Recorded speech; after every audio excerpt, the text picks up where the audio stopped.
And what's the deal with the Stellaron Hunter? Let's get somewhere safe first. Then we can talk. She's too dangerous for us to let our guard down. Many thanks.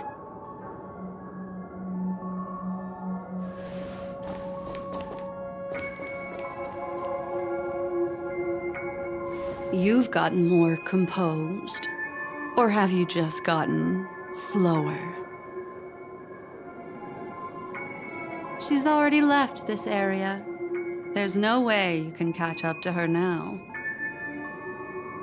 Catch? Why would I chase after her? Arrogant swan. If I didn't take her memories just now, then what exactly did I do to her?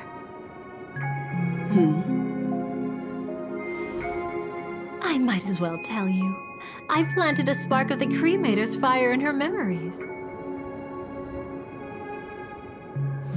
It will spread silently, and in an instant, it will burn away all her memories of seeing me. She'll believe she was never here. The suspicions that have already taken root in her mind will also gradually fade away. No matter what she has discovered, the moment she attends the Charmony Festival, she'll revert back to that good child who was born to walk on the Order. You're the one who's run out of time. I see. Not a member of the Everflame Mansion, and definitely not a Stellaron Hunter. Your true ally is the Dream Master. Oh, aren't you clever?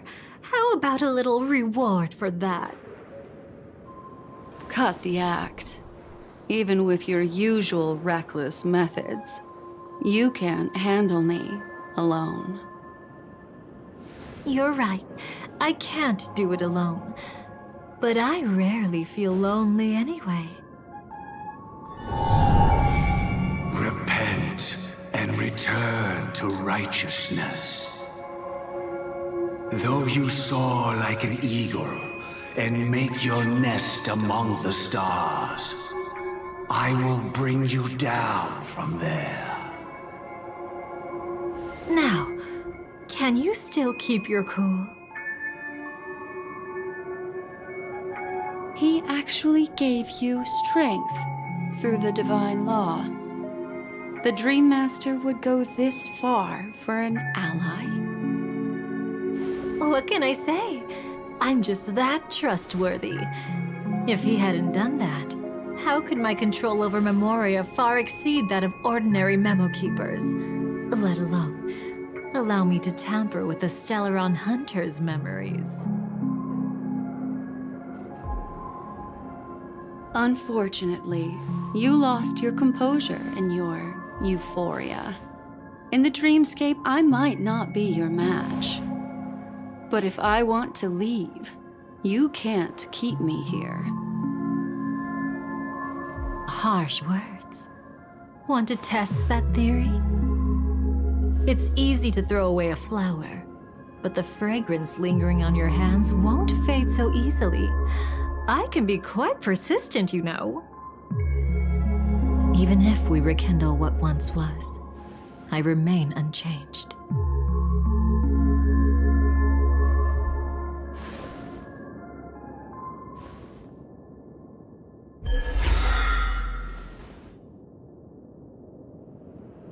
Run faster. I love watching people resist, love watching them flee.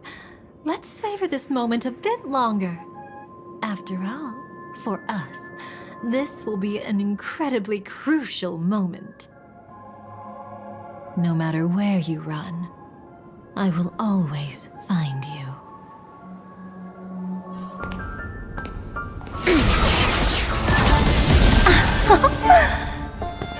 I have the numbers advantage. You have no chance of winning. I don't want to use the cremator's tricks. Not that I can't. I knew it. Your ever-shifting morals. Never changed.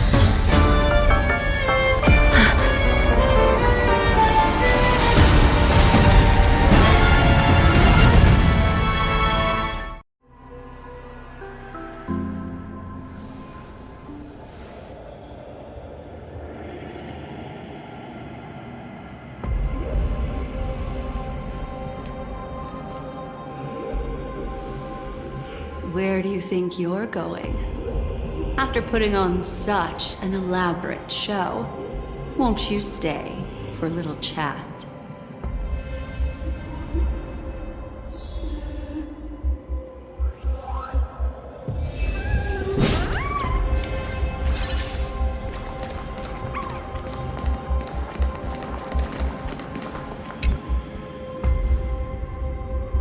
The most trustworthy thing about you is that you're never to be trusted, darling. And that's one thing that's never changed about you. When did you figure it out? That the divine law used to share power with me was also the shackles he placed upon me. The moment you admitted to being the Dream Master's ally, I began to suspect your true intentions. Until now, you've betrayed every single faction you've joined, without exception. Besides, after not seeing each other for so long, and now having such an overwhelming advantage over me, you'd do everything in your power to stop me, even if I had the slightest chance to escape. The openings you deliberately left during our clash weren't exactly subtle. Rather than toying with me, you were leaving gaps everywhere for me to cremate Memoria. Oh, really? I'd love to drop the act and give you a proper taste of torment. But alas, as long as the constraints on me remain, I'm not my own master. I can't do anything that would harm Gopher Wood, nor can I reveal his secrets. Good thing we've always had this kind of tacit understanding, always trusting in each other's capriciousness. I wish that wasn't the case. I'd rather not draw the Garden's attention because of my association with you. Aw, back to your old tricks again? It's an epiphany, dear. Something you'll never understand. Let's talk about what's really important here. What are you hoping to get from the Dream Master that made you willing to submit to his control? After putting on such an elaborate show, using me to regain your freedom, which kind of memories are you trying to steal from the sweet dream? Why, of course. The destructions. Stop joking around. You abandoned that path long ago. You're still as charming as ever. So, let me show you a glimpse of the past. Just this once,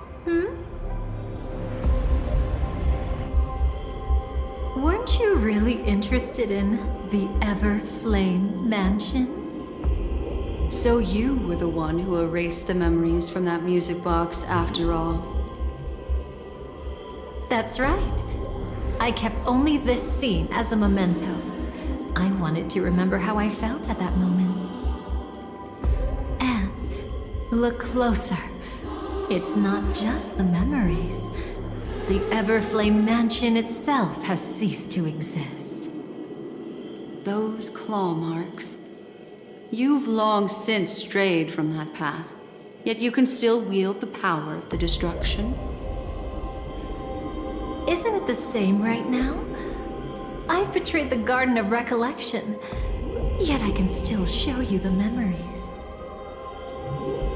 If you have time, I can help you savor the memory of our first encounter.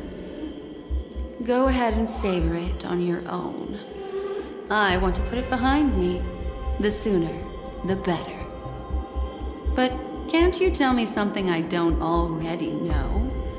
You betrayed the Everflame Mansion. Is that really supposed to be surprising?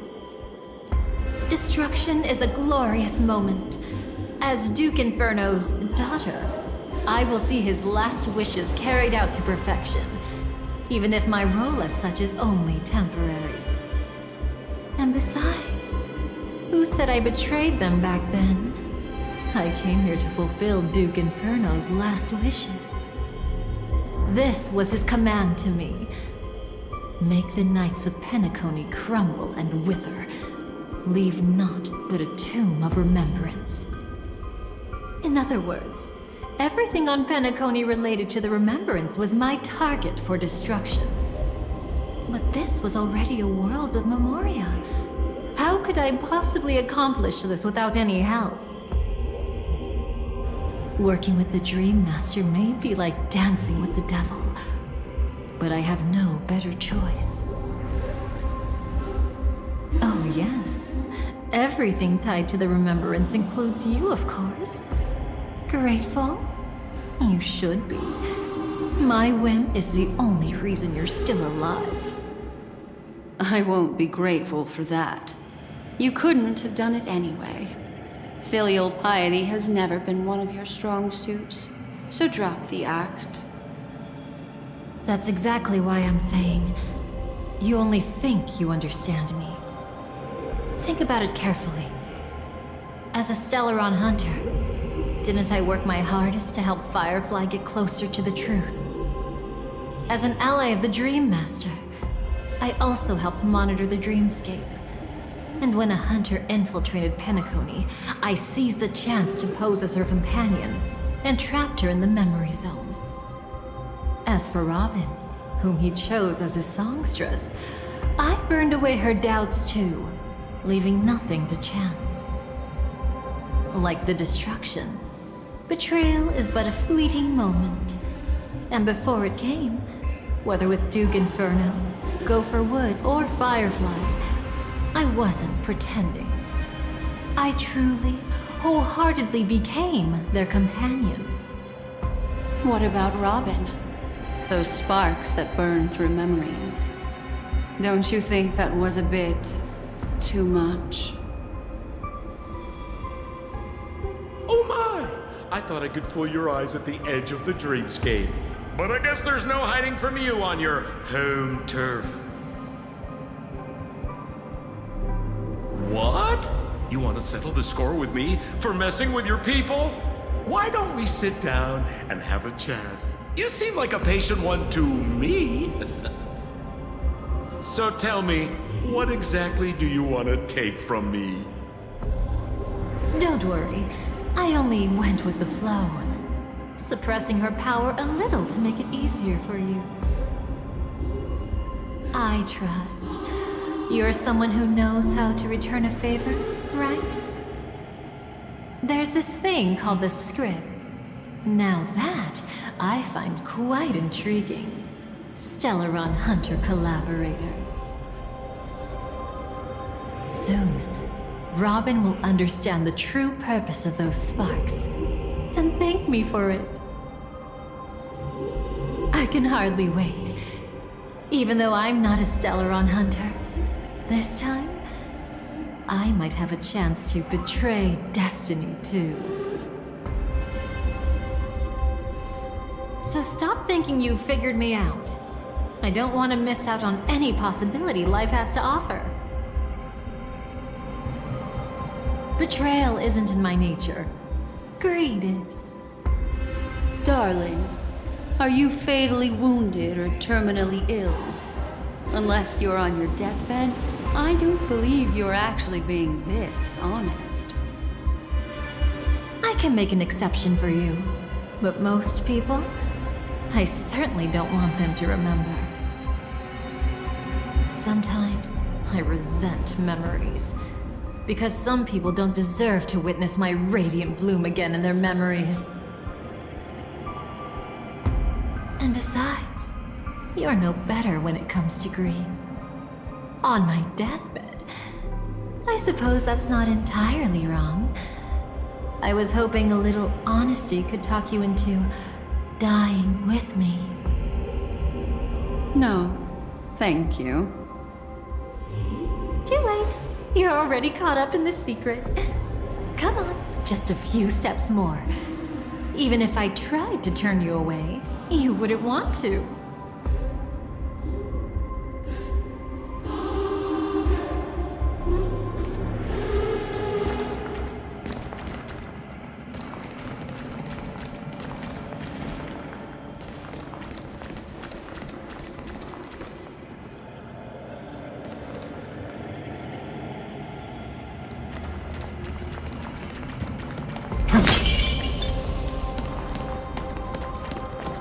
I see now.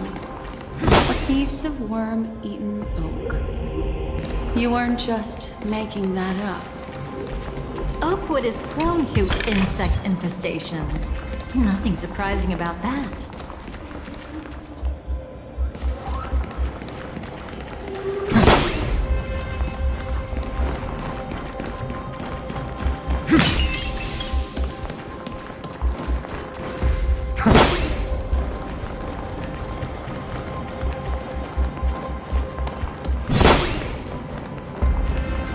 It's him.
Praised it all.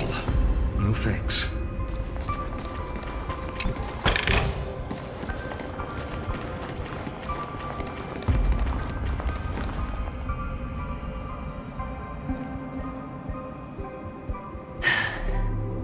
Just look at this place. Shouldn't be this lively here. Ladies, which one of us would you say is the uninvited guest? Mr. Aventurine, what are you doing here? Well, the game's over. And I scored a big win. Oh, what did you get out of it? The Nihility Emanator cut me, and I died in the most spectacular fashion. Oh, speaking of which, you must know exactly how that feels. My dear lady who loves to dance. Still better than having no invites at all, my dear helpful lady. You two are really something special. You're quite interesting, Mr. Aventurine. However, you weren't supposed to find your way here. Unless you can give me a reason, I'll indulge you by letting you die once more. That confident, huh? You haven't hidden your weakness well, even though you're one of the 10 Stonehearts. Right now, you'll be easy enough to handle. I wouldn't be so sure. Since you know who I am, you should know better than to gamble. Consider this warning a welcome gift from a friend. So long as my trump card remains unplayed, none will dare see the hand through to the end. Too bad you've used up all your luck for today. I've always found losing more interesting than winning. What's the harm in giving it a try? Hold up. No need to rush into making enemies. Mr. Aventurine, congratulations on uncovering the truth behind death. But from what I know, you should be at Dreamflux Reef instead. Well, after taking a solid hit from the Emanator's blade, I never got the chance to enjoy a good nap. Thus I sank into the chaotic memory zone, and then my desire led me here. As I thought. You two haven't noticed. The answer was right under your noses this whole time.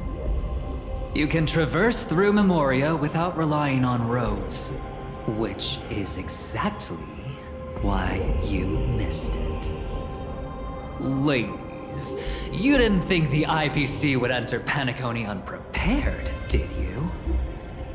Backed by a most attractive package, I quietly assembled a team to research the memory zone. And I only asked for one thing in return. How to escape alive if I accidentally got lost in Penacony's Memoria. To be honest, they didn't contribute a thing. But they did help me discover a certain legacy. Rosalina Jane Estella, the former undertaking once belonging to this Nameless. She once boarded the Astral Express as an outstanding surveyor. Years ago, in pursuit of the primordial dreamscape secrets, she ventured alone into the memory zone and was never seen again. Everyone believed she had perished, taking the mysteries of the dreamscape to her grave. But that wasn't the truth. Before departing from this world, she single-handedly forged the pathway of Memoria. Mr. Aventurine, do you even realize what you're saying? Look, I didn't believe it at first either. But the Nameless, as it happens, had quite a unique background that led her to devise a brilliant solution. Using the technology from the Zarina Erd system, she gave her life to the memory zone, giving Penacony's dreamscape a unique signature. When dream chasers wander into the memory zone, they'll drift towards places that can fulfill their desires. Those who yearn for freedom will witness the form of the primordial dreamscape. Those consumed by obsession might encounter certain special dream bubbles. And those who are lost and directionless will return to the 12 hours, seeking their path within their own past. The family discovered this trait and cleverly utilized it, allowing guests to be sent to different hours upon their first dream entry. In other words, this Nameless is the true founder of the planet of festivities. As for me, maybe I ran into a good doctor. From the look of this place, he's the one who let me blunder my way in. The impossible in dreams is not death, but dormancy. Do stay alive. I wish you the best of luck. Looks like I'm pretty lucky. I can't wait to see what I'll discover here.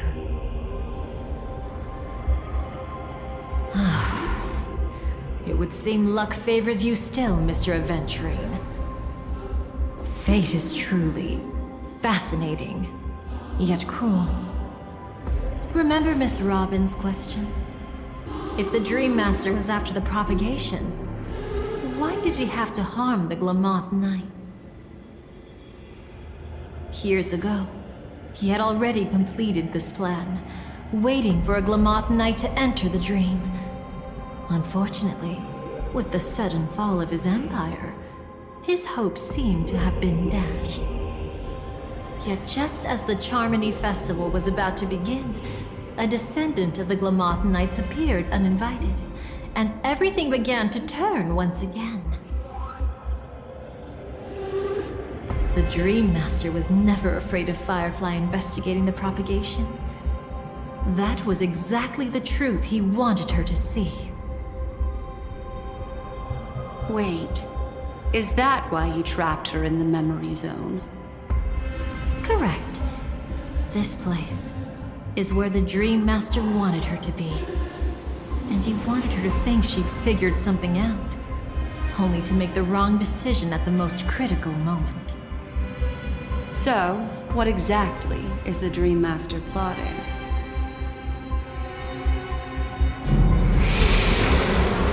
It doesn't matter anymore. We've missed our chance to stop him. Even if we catch him in person?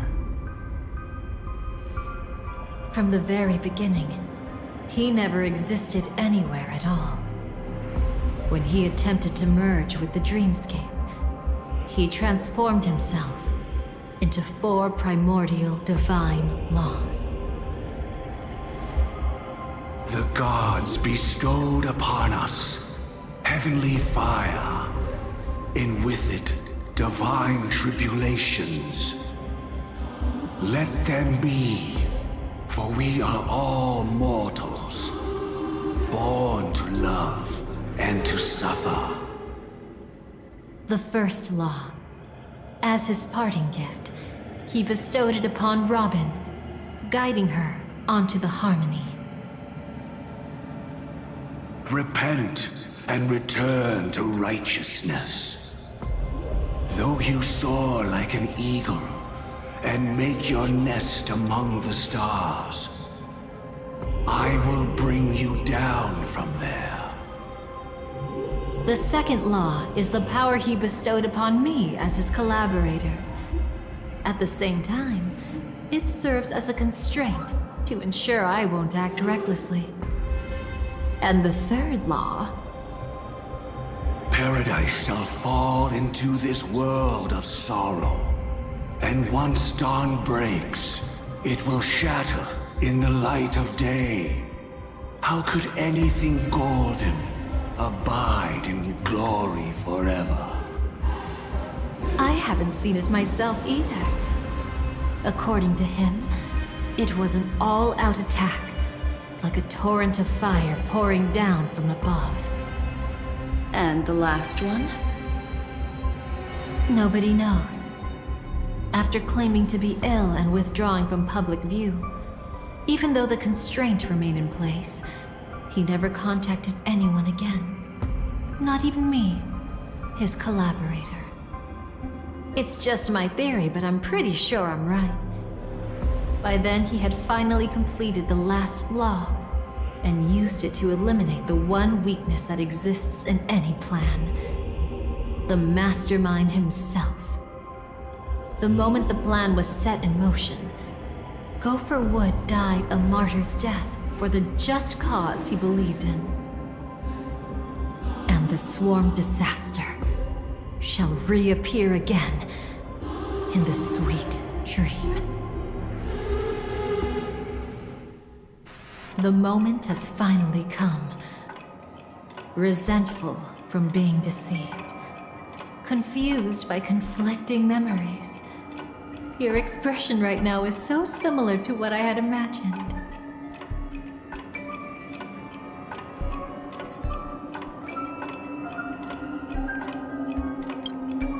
Every sigh. I'll try to fulfill Duke Inferno's last wishes. Advance Gopher Wood's plans, and yes, indeed, I've helped the Stellaron Hunters uncover the truth. Don't be too mad. I wasn't a Stellaron Hunter back then. But wasn't everything that happened in Penacony the perfect opportunity to join?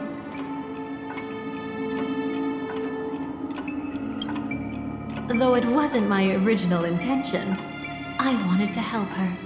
To keep her from getting caught up in Gopher Wood's schemes and facing such a detestable fate. Alas, I couldn't make it happen. The path your predecessor Rosalina left in the Memoria pushed Firefly towards a new lease on life. Indeed, how could a nameless who walks the path of the Trailblaze leave behind a legacy built on evading destiny?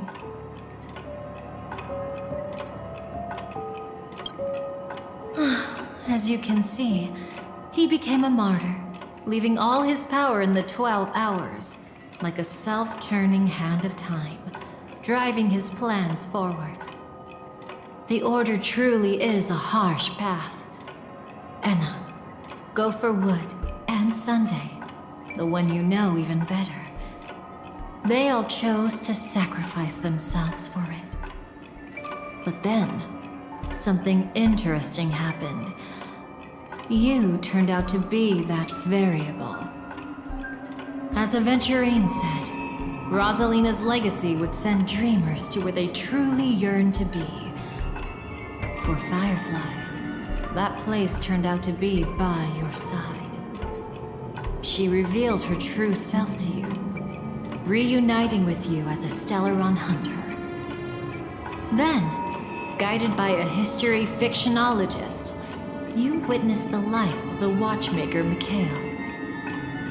It was truly a life worth remembering, worth giving everything for. I would have loved to raise a glass of hello and goodbye to him, just like the one who saw things through to the end, Mr. Gallagher. What a shame I can't do it properly here. Sunday also came here, feigning cooperation, to reveal to you the truth about Penacony, the foundation of the sweet dream, hidden behind the Grand Theater's curtain, was actually a Stellaron, and the true mastermind behind everything was none other than the Dream Master Gopher Wood. But you know now that his words weren't entirely true. What followed was one of the few beautiful memories that Firefly has held onto to this day. In order to win tickets to the Grand Theater, you and Firefly participated in the moment of scorched sand auditions.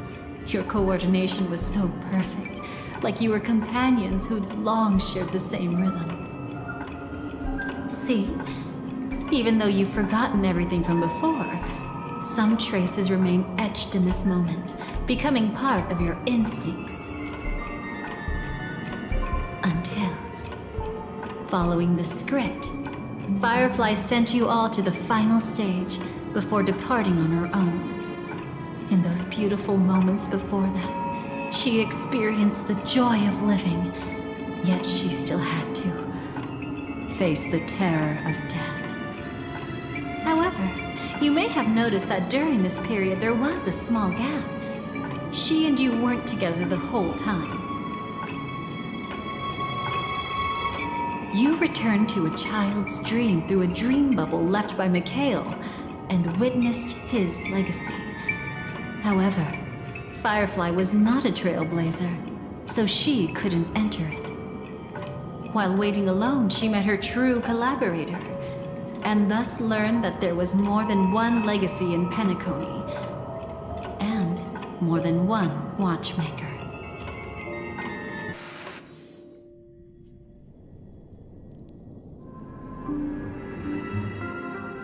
Did they enter that dream bubble? That's right. Unfortunately, you won't be able to follow them in so easily, even if you've traveled together as companions. That old man can be so stubborn sometimes. He'd rather have the Nameless be the ones to witness his legacy. No, I think it's quite romantic. A legacy left in the past will give them the courage to continue walking towards the future. Even if I can't walk alongside them, I'm content in knowing this. Huh. You're quite like the Nameless. Awkward, but admirably so. Maybe we can't walk the same path, but... Passphrase, respond at once. Why does life slumber? Huh? Ignore that. Must be some meme. How did it end up here? Sorry, I want to go check that out real quick. Be right back. Oh, so you're into fluffies too. You've got taste. Better not wander too far though.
So this was my childhood dream, huh?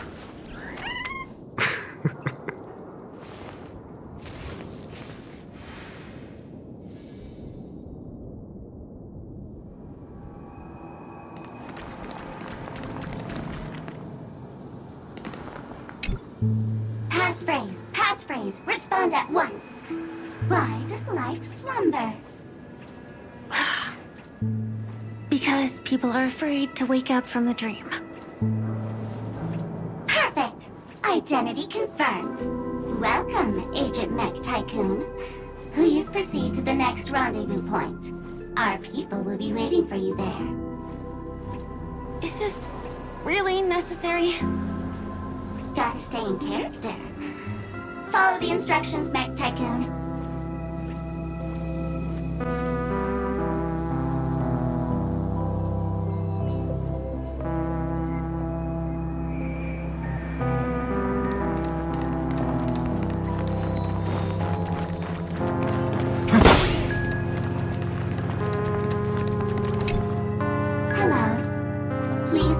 Identity verification for Agent Ultra Firepower Instant Star Traveler. Who? Mech Tycoon wasn't cool enough, so... So, Miss Sparkle went ahead and changed it. Masked fool. You shouldn't be here. Well, someone's been kept in the dark this whole time, completely oblivious to their real body standing right in front of them. Buddy. Don't tell me you still haven't noticed. That memo keeper has already stabbed you in the back once. No way. Silverwolf never mentioned me? But she's the one who invited me to team up. The family's omnipotence in this sweet dream, that was my intel. Now you all are going back on your word? Your intel? With Kafka? Kafka's spirit whisper, my cognition shouldn't be susceptible to distortion. Could things be different now that I'm in a dream? Before heading to Penacony, Silverwolf did tell me to keep an eye out for anyone asking, why does life slumber? But as evidence, that's not enough. Oh, really? Then what if you were to die 3 times in the sweet dream? Then why is this the first time we're comparing notes? What else could I do? As a fool, how could I ever catch up to a memo keeper in a dream? Every single time, just when I was about to reach you, poof, she'd vanish with you. Who exactly is Constance? She works for the Dream Master, but she definitely has her own agendas. She secretly made a deal with me.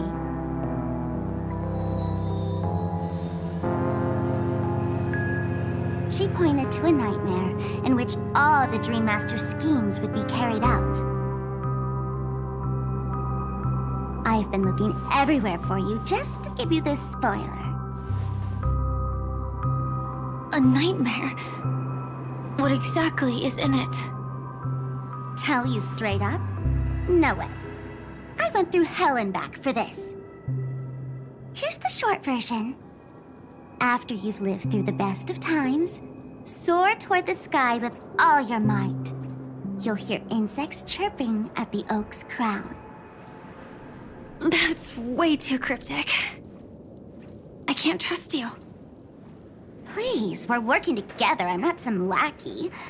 Just because someone else fooled you doesn't mean you get to pin it on me. You're back sooner than I thought. Any results? Yes. And now, it's up to us to forge ahead. Sorry, I'll catch you later. But thanks. At least you brought good news. Which part was good news? The best of times. And now, the Dream Master's plan begins to turn like clockwork. And so too does destiny. What does the Dream Master gain from recreating the swarm disaster? Oh, reminds me of the good old days during the War of Gods. Oh, silly me. I almost forgot. I need to retrieve a certain lost item. Otherwise, there's a lady who won't be too pleased. Sorry, but I need to get going. Sorry, but you're not going anywhere.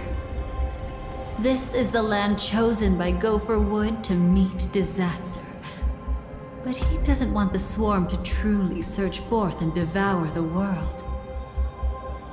The swarm disaster will be trapped here, and so will you in your weakened state. Unless a kind memo keeper lends a helping hand, right? But I can't find a reason. So far, there hasn't been a single case of one of the 10 Stonehearts being killed. It's driving me crazy with curiosity.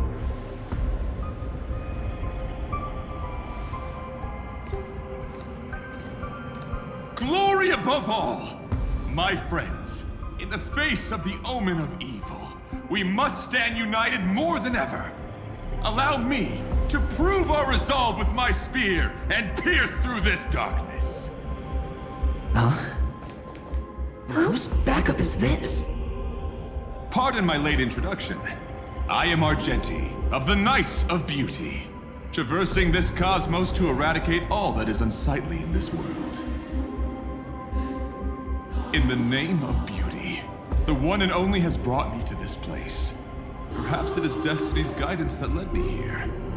In this dreamscape tainted by the propagation, I shall uphold the name of beauty and clear the path for all of you. Ah, passing knight. You found just the right person. I am an IPC envoy trapped here. Lend me your aid. For Adrilla the Beauty is the most peerless beauty of them all. Someone's a quick learner. Nothing else to say. This is far too much of a coincidence. What else is there to say? Would this Sir Knight even listen to us try to reason with him? That's the fascinating thing about destiny. Some people are just born lucky. Let them be. We should get moving now.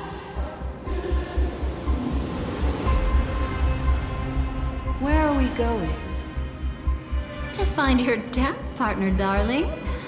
By an unexpected turn of events, the Dream Master's plan is about to come to fruition. And to deal with him, we'll need an emanator to step in.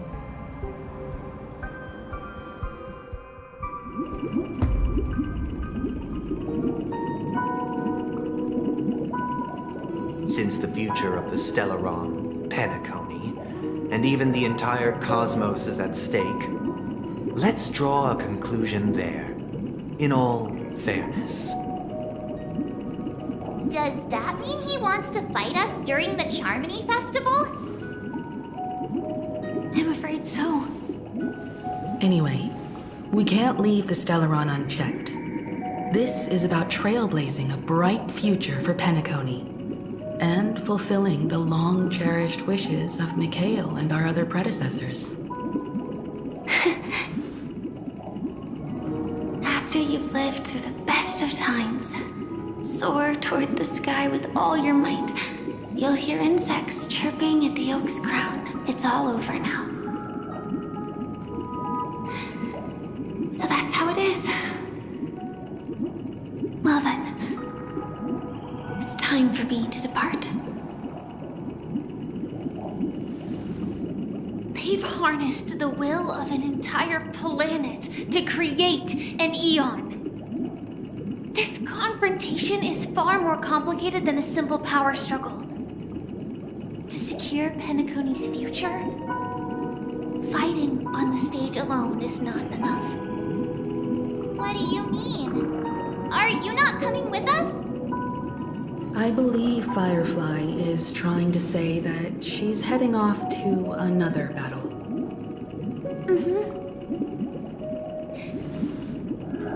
Before I left, the Destiny Slave told me that this journey would bring unforgettable rewards. Even though the script he gave me only had a few lines, I couldn't ignore them. Because one of the lines said, I'll experience death 3 times in the land of the dreams. 3 times? This can't be serious, right? The first time was a painful death when I was stabbed by the Blade of Dormancy, which led to all subsequent events. The script will always come true, but in a way that will only be revealed when that page is turned. But the death granted to me by the planet of festivities was merciful enough. For my first death, I chose how it would come and what it would change. For the next 2, I want to try my best to achieve the same outcome. Have you made up your mind, Firefly? Yes. Otherwise, I wouldn't be here. Thank you again for your assistance for the Astral Express. May we meet again, in reality. Yeah. Farewell, everyone. May your trailblazing expedition never end.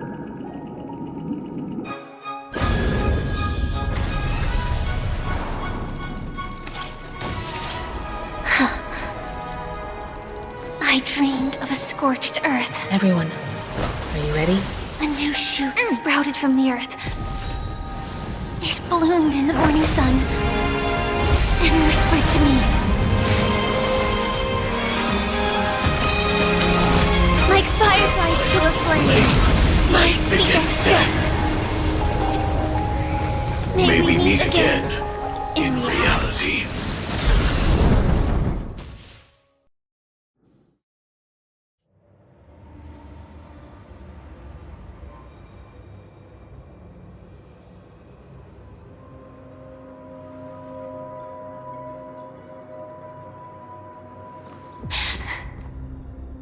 Is this the place where the Dream Master executes all his schemes?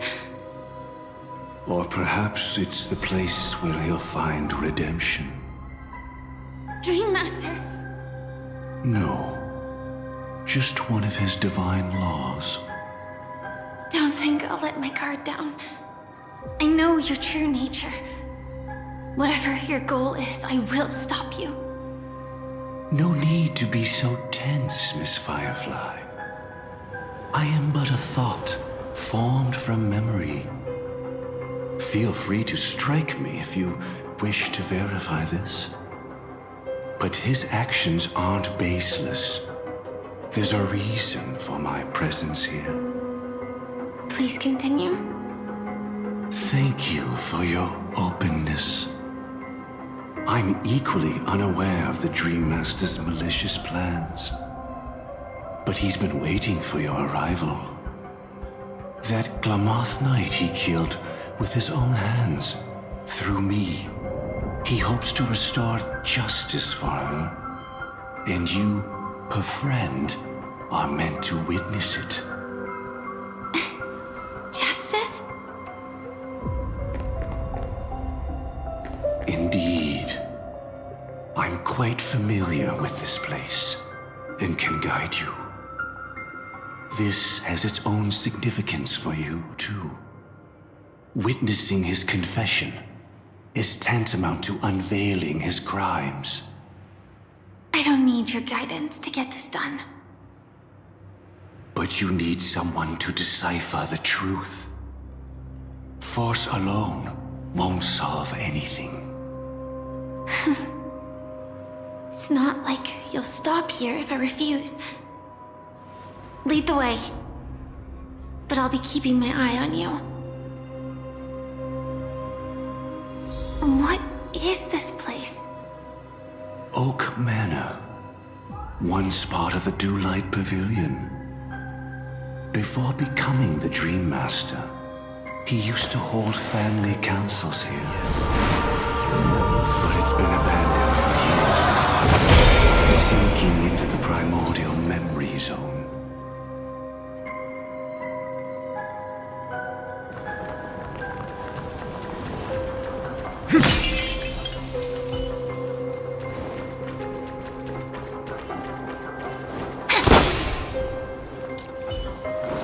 Light up the dark.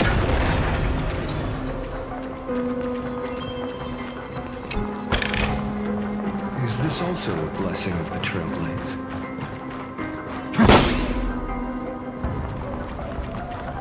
Is that... I'm afraid it's pain.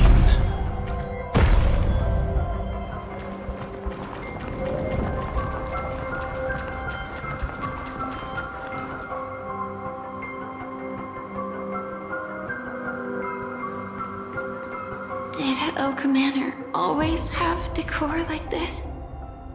After taking over the Sweet Dream, he never turned away any sincere dream seekers, even if they were shady characters.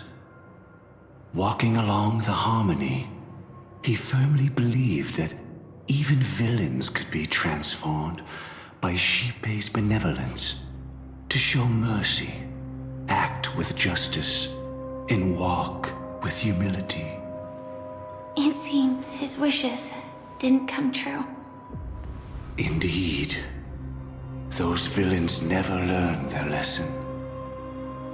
They even conspired with one another, foolishly attempting to establish their own family lineage. Such arrogance. They went as far as sending a messenger across the vast cosmos to seek permission from the main family. In the end, they only brought shame upon themselves.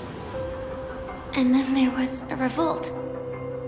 Fortunately, his heart was already aligned with the Oak family, allowing him to survive by sheer luck. Though he could never leave the sweet dream again. Soon after, the manor was decorated this way. Was he trying to warn himself? If your beliefs lead you down a path of plight, why stubbornly cling to them? That's exactly what I'm getting at. At least now, I can understand those feelings. And I think I've come to understand why I exist here. At that moment, Gopher Wood stood at a crossroads, pondering whether the harmony was still the right path. But my fragmented memories have not yet revealed where this would ultimately lead. Since he was about to commit a great evil, perhaps the Dream Master who left behind these laws was hoping I would choose a different path. But it's too late to change anything now. Not necessarily.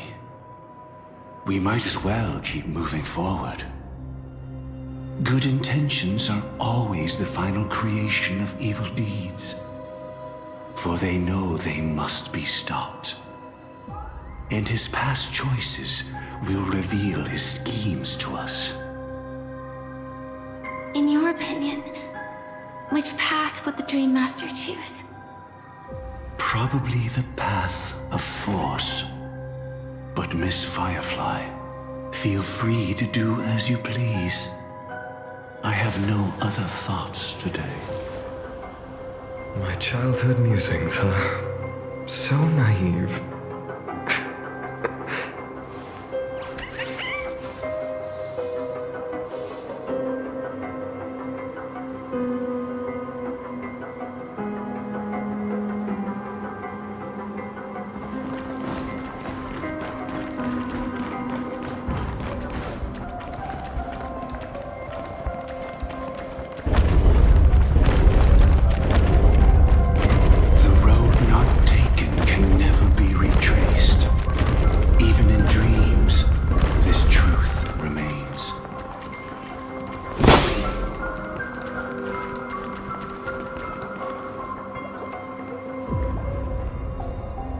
In the end, all paths lead to the same destination.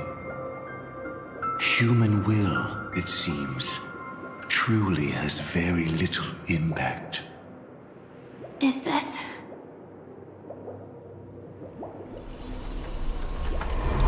The manifestation of Nanook and the fall of the Eternal Centurion. Such news has shaken the universe, and I've long since known about it. So why would a messenger of the main family take the trouble to visit this frontier? Just so you know, I'm here to deliver punishment, and you're the guilty one. I barely escaped death, and I still can't reveal my true form. Tell me, why have I been branded a criminal upon returning to this place? You've already confessed to your crimes.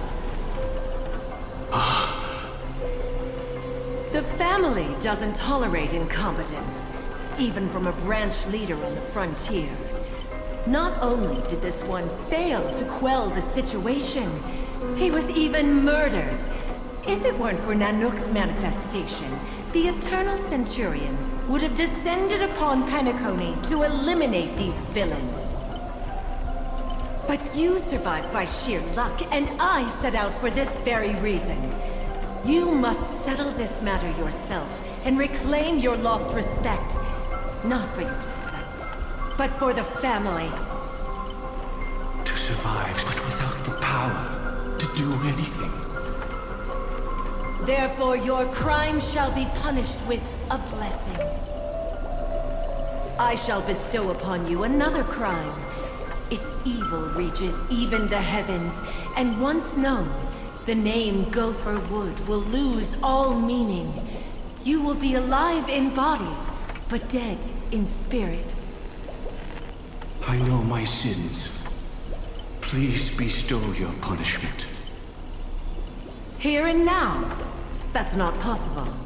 Before I lead you to that honeyed fountain, I shall tune you, so that you can no longer speak out. People believe it to be a creation of the destruction, for it always arrives coupled with calamity. I shall clear the shadows before your eyes, so that you may once again behold that almighty force that giveth and taketh, and worship the mercy bestowed by the triple face. The harmonic cancer, the Stellaron.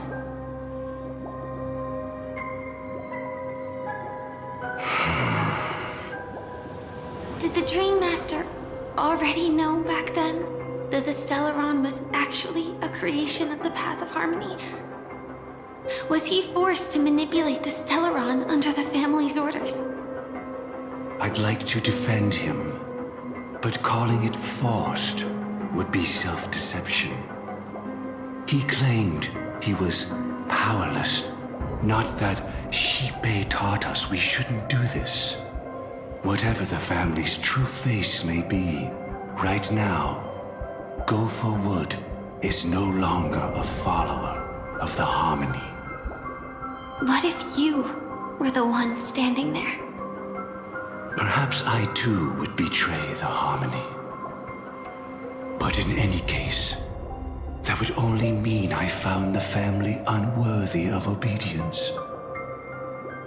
It doesn't justify the Dream Master's heinous acts. Miss Firefly, have you ever pondered over destiny? I often wonder if we could face our past decisions again, would we really make different choices?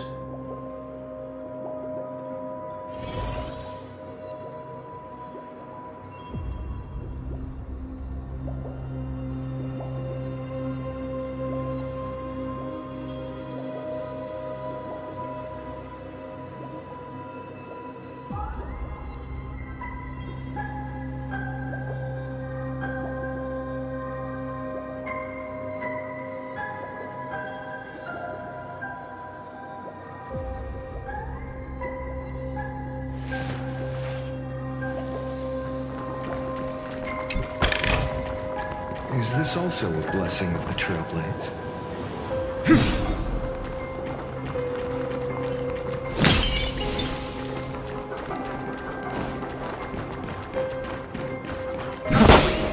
Light up the dark.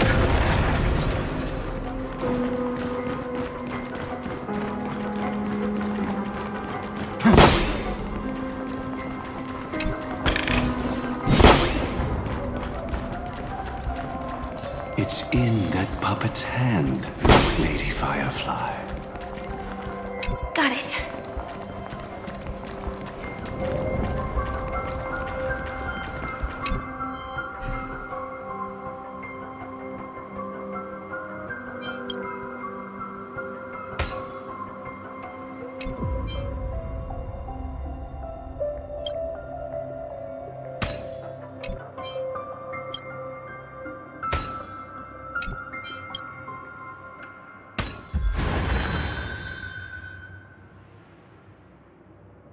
Rest in peace now, old friend. Mikhail, was it you who killed him? Is that what you think of the Dream Master? Someone so unforgivably evil.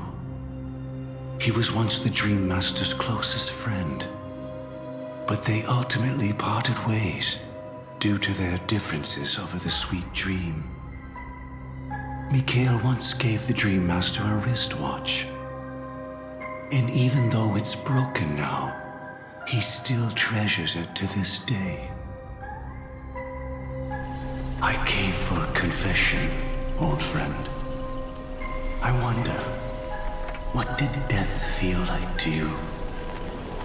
I died once, yet returned to the mortal realm. If you were as fortunate as I was, would we still walk different paths?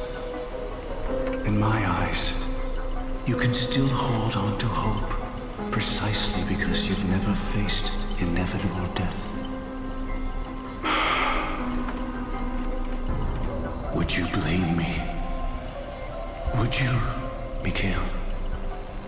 I tried to unveil Xipe's third face, but I was wrong. It wasn't the propagation.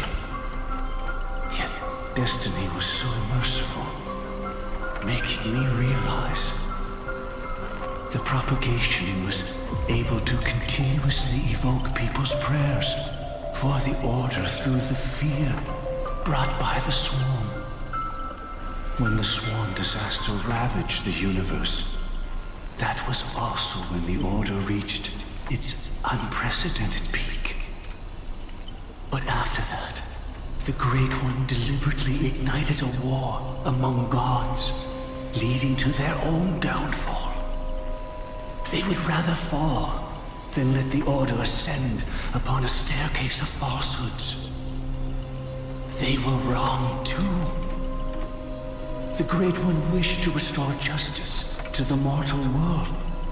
But what people prayed for wasn't justice. It was freedom from fear. Will you forgive me?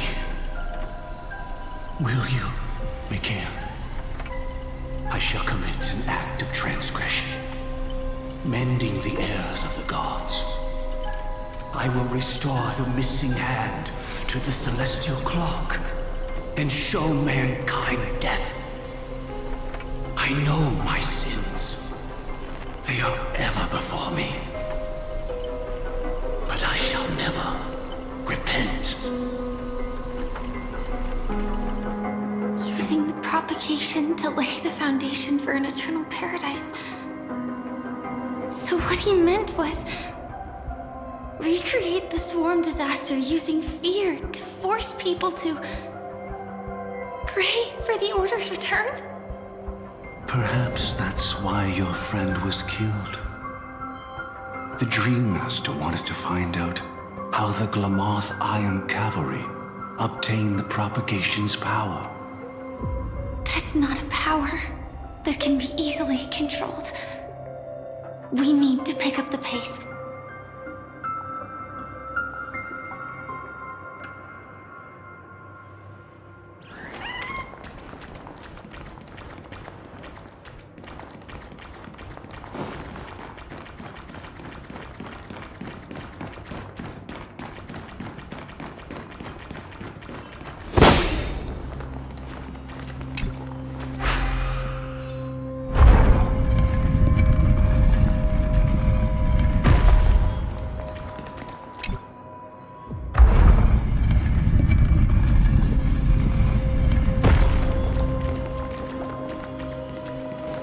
Past this point lies the Grand Hall at the end of Oak Manor. And before us lies his final decision. Where to go after turning away from the Harmony. Since he wants you to choose again, which side will you take? Go ahead with whichever path you think is right. I'll take the other one. Don't worry. I can't change anything. Even if I have a sudden awakening, it would only give the Dream Master peace of mind. He deserves absolute punishment and must be brought to heel. So you made a different choice after all. I will stop him.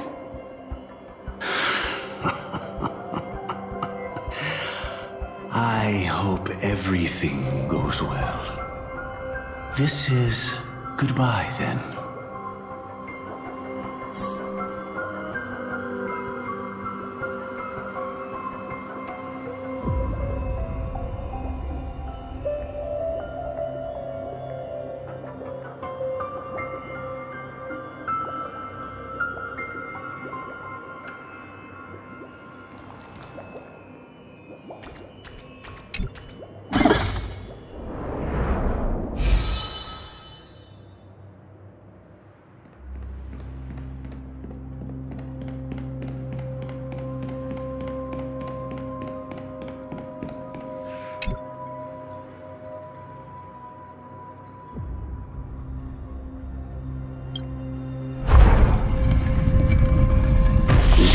propagation rain down heavenly fire once more, heralding the mournful cry of death.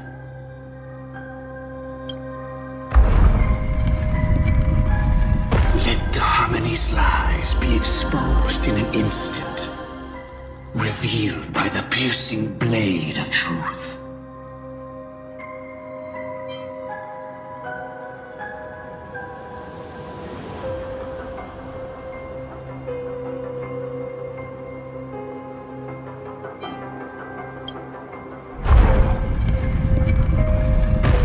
If you look back 1,000 times, the path you've taken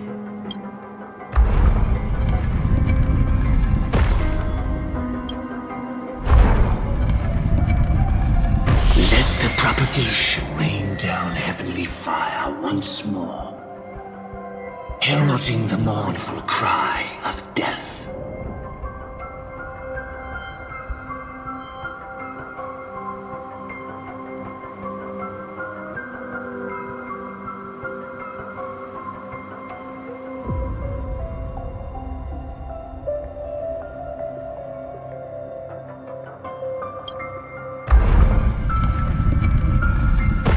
Harmony's lies be exposed in an instant, revealed by the piercing blade of truth.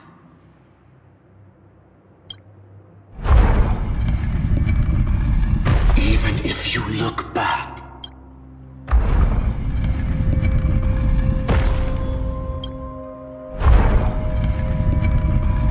let the propagation rain down heavenly fire once more.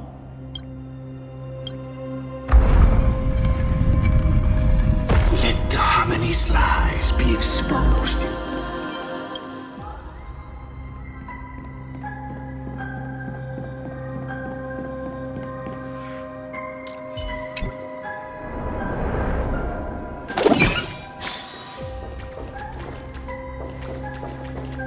Well then, our paths diverge here.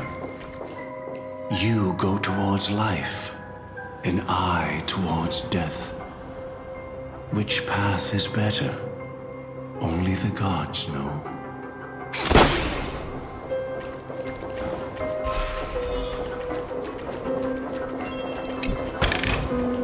Ta-da! If you find what a desolate sight.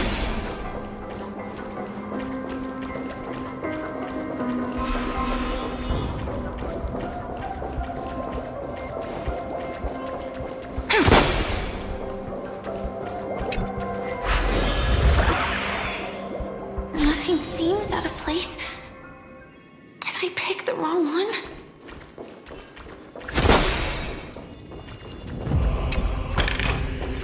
Where might those lovely stellar jades be hiding?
This is the place.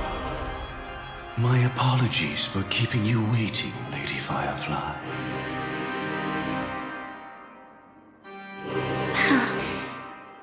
It's you. It seems the other path leads here too.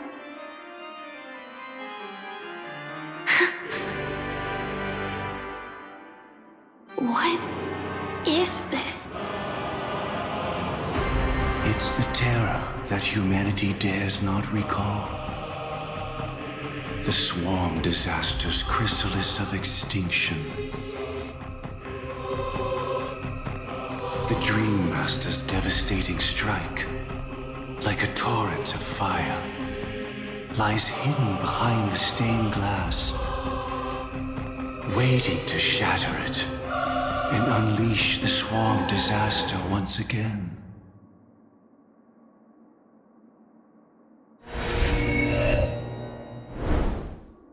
How did the Dream Master become this powerful? We need to stop him. Or maybe stop me. As expected. I shall end this matter on his behalf. This thought, together with the power beyond the window, completes a single, true, divine law. Divine law. Everything you saw along the way, none of that was meant for you. It was meant for me, so that I could bring you justice. I don't see any justice in any of this. Lady Firefly, I assume you've pondered over destiny, too. I don't think it can be used as an excuse for anything. Even if the ending is predetermined, we can still decide how we get there. That's just self-deception. You've never been able to change the course of events. When we stand at the crossroads of choice, no matter how many times we start over, we'll always make the same decisions. By that moment in time, we've already been shaped by our past, believing that choice to be the only correct path. All the past you've left behind has already determined your future. Your friend tried to escape destiny, only to meet the same end. And now, here you are, no different.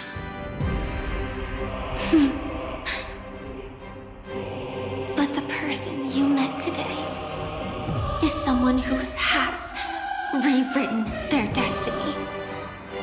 Well then, I'll offer you my sympathy, Hunter. As far as I know, there's only one way to rewrite destiny. Give up your true desires and stop walking your own path. In doing so, your destiny will indeed change, and you may even sway the course of the world. But from that moment on, you will have killed yourself, alive in body, but dead in spirit.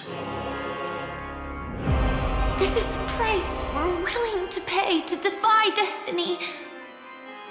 Not everyone chooses to surrender with their hands up. Everyone has the power to see the world as it is, and to bear that weight. This is the true meaning of sacrifice. I admire your resolve. Since you don't mind sacrifice, that's enough talk. Stand down, Hunter. You can't stop that strike. I won't let you get away with this. Oh, really? How did the Harmony succeed in spreading its cancer across the universe, then?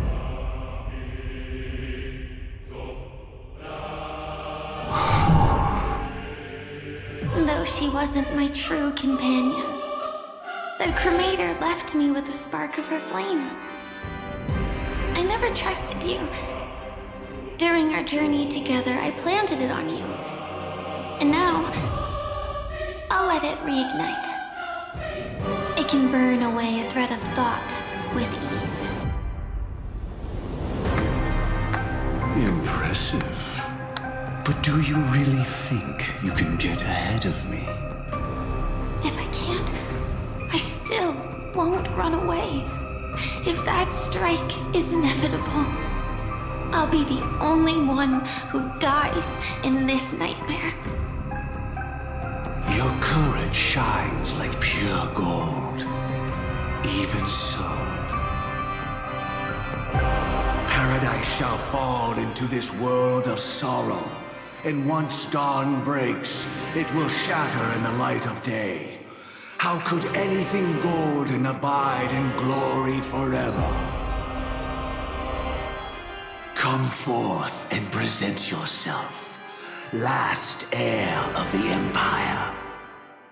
I permit you to unveil the true face of order.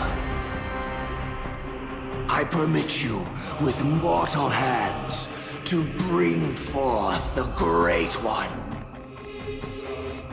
The Swarm will again devour all things, and fill the hearts of the lost with terror. Someone must cast down rage in their stead. All that lives will one day die. Even so, I will still do as I've always done, and pray that I can stay alive. I can do it. Right? But death will come because you, out of all people, are the foremost in seeking life.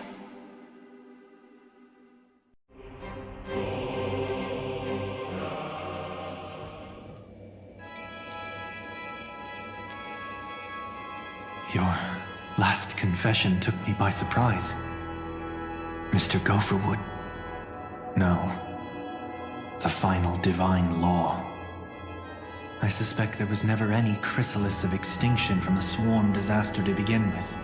Was there? What exists in Oak Manor is nothing but a disguise. The only thing hidden within is a Stellaron. True.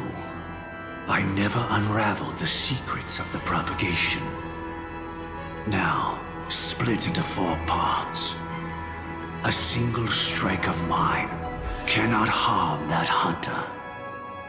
But if a Pathstrider of the same origin as the Swarm were to be deceived by tuning, mistaking what lies before them as certain death, if they were to make a wish to live before the Stellaron, the outcome would twist into a catastrophe that brings death.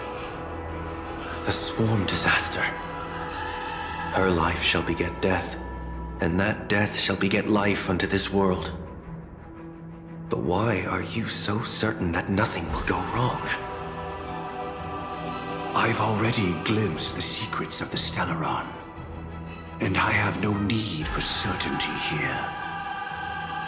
Even if she never entered the game, that strike would still fall at the appointed time, causing the Stellaron to shatter.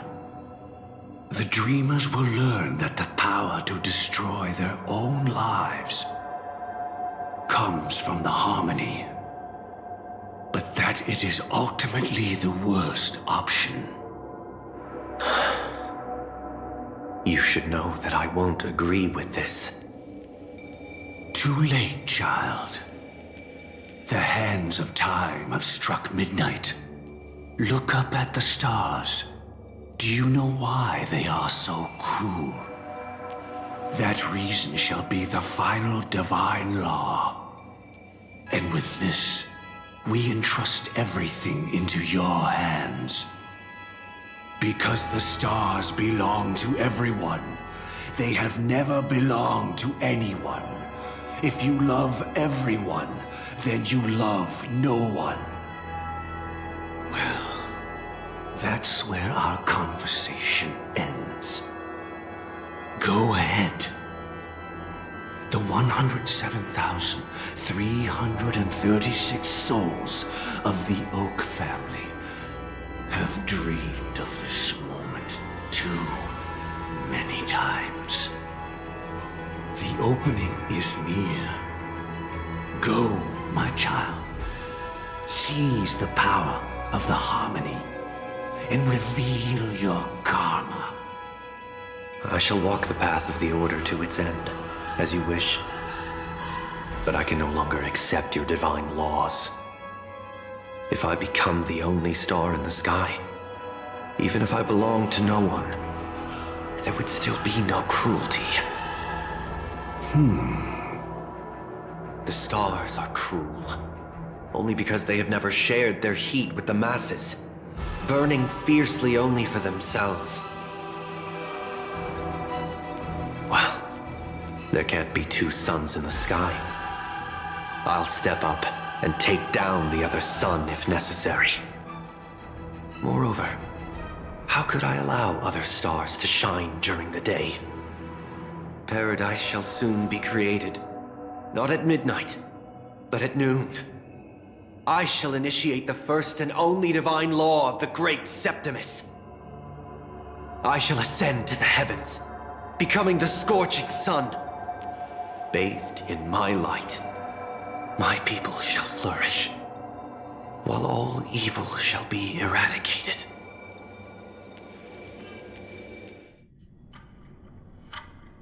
Very well, child. Do what you must.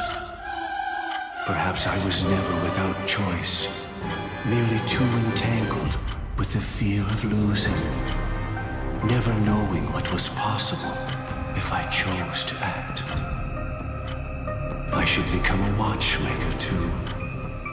The harmony I seek has but one note, repeating endlessly, never falling out of tune. Life, too, has its time. We did it. He faded first, causing the power to lose control.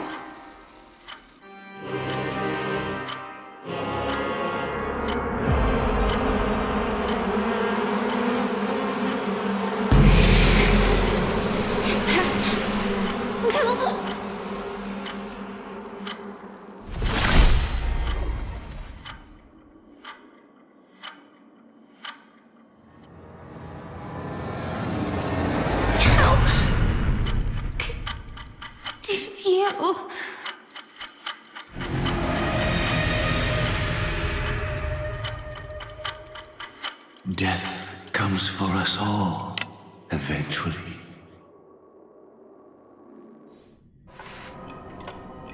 I'm starting to hate how powerless I am. How I wish that I had some way to comfort you right at this moment. Oh, don't worry.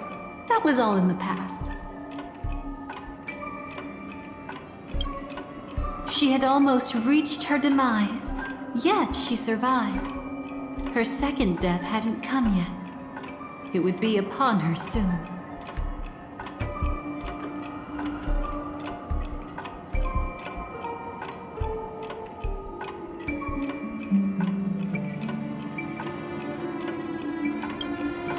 He'd lured a Glamoth Iron Cavalry to face a Stellaron after years of plotting. Though everything Firefly had learned since entering the dream was true, they were only truths that the Dream Master wanted her to see. And that is often regarded as the highest form of deception. The Stellaron answered Firefly's desire to keep living. In response, it recreated within the sweet dream the swarm disaster and the Eon Enna.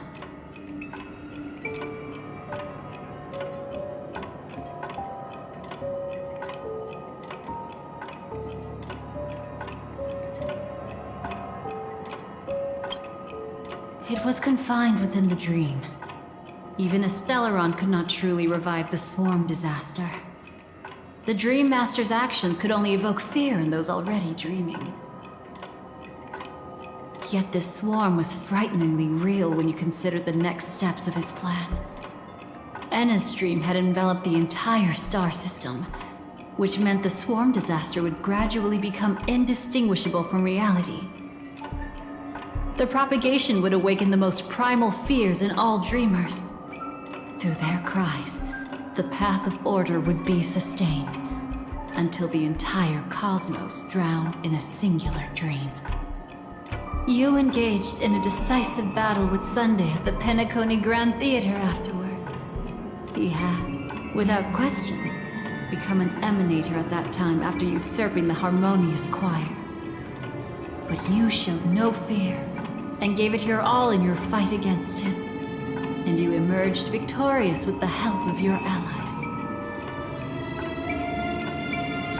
Yet that battle, the setbacks, the victory, was just an illusion woven by Sunday. Enna's dream had already enveloped the entire Asdana system. It was impossible for you to beat Sunday at that time. Enna's dream was so terrifying that even memo keepers could not act freely in it. Fortunately, we sought out Acheron first, and she lent us a helping hand. That allowed us to take action and try waking people one by one. Indeed, don't forget that, even within the sweet dream, there were still many people yearning, striving, and pushing forward with all their might. At that moment, you too would face a similar deathmatch. Being woken up by Black Swan was a watershed moment.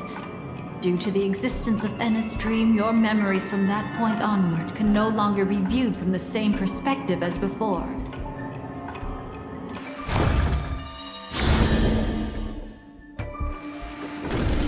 It's not that they're not real enough. Things always look different when viewed from different angles. Ever thought about whether we've truly seen our authentic selves in a mirror?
And from that moment forth, I would also no longer be able to help you. Your memories belong to you alone at the end of the day. Destiny only allows me to intervene this far. However, you must remember this. How your memories manifest is ultimately up to you. People can't dream of things they've never seen before. They're afraid to wake up because the sweet dream is woven from their own past. A past they still can't let go of. It's just like your actions at this very moment. Only by embracing the past can you find the strength to walk towards the future.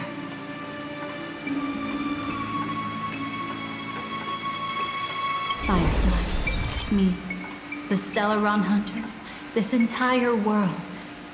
We're all waiting for you to reach that moment.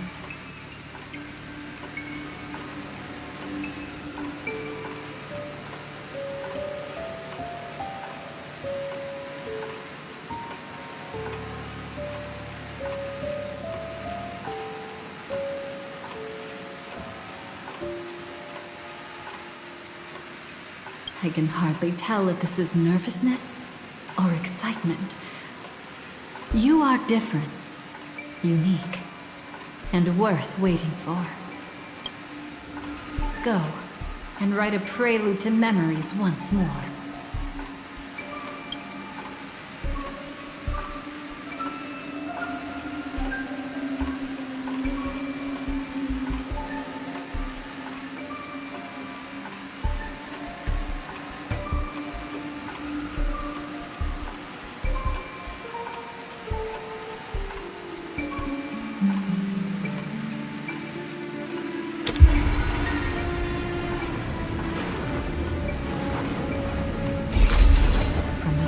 Ashes of time, you must reignite destiny.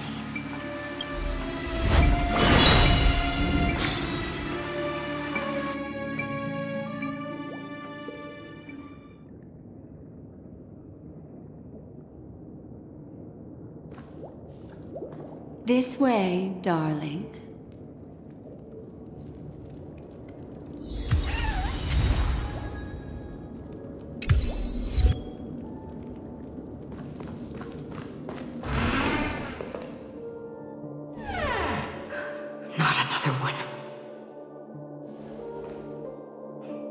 Thank you so much, Black Swan. Finally, I can breathe a sigh of relief.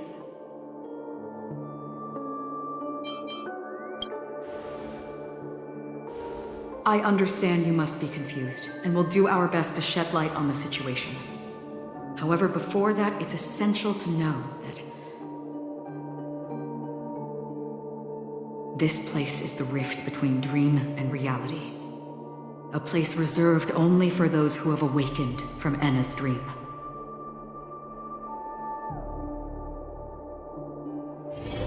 Do you remember Sunday's ambitious plan?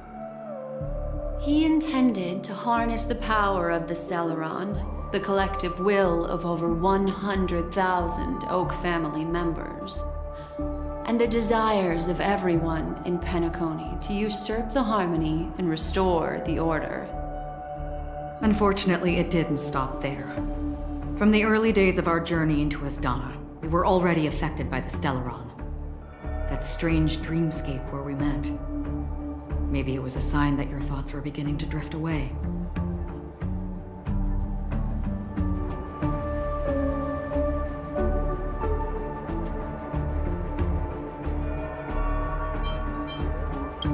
I don't think the goal of the Order was to put everyone into a deep sleep. Quite the contrary. They used the Stellaron to catalyze the leakage of Asdana's memoria into the material world, allowing the dreamscape to blend with reality. People think they are awake, but their spirits have long since stepped into the Temple of Order. This is what makes Enna's dream so powerful. In this paradise governed by the Order, everyone indulges in their delightful dreams and lives happily ever after. I believe what you experienced in the sweet dream, except for that flaw, was real. Only in this way could you reach the destination, lifting the crisis in Penacony and embarking on your next trailblazing expedition. If it wasn't for Acheron's plan, we might have been trapped in this dream forever. Well, I'm not as fortunate as she is. Even if I'm a memo keeper, I was still influenced by the power of the Order and fell into hallucinations. However, thanks to your memories, now we still have a chance to turn the tide. We still have a chance, though. To make it happen, Please, Black Swan. Guide us to those with a strong will. The truth of the dreamscape runs deeper. We must notify anyone willing to wake up, so we can end the long night together. All right, please come with me.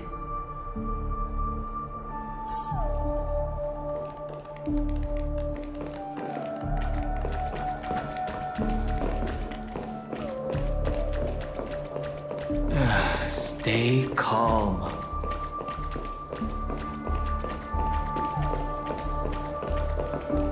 I bet that even if I don't resist, you'd still...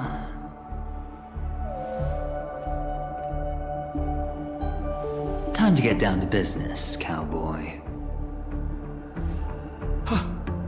You okay?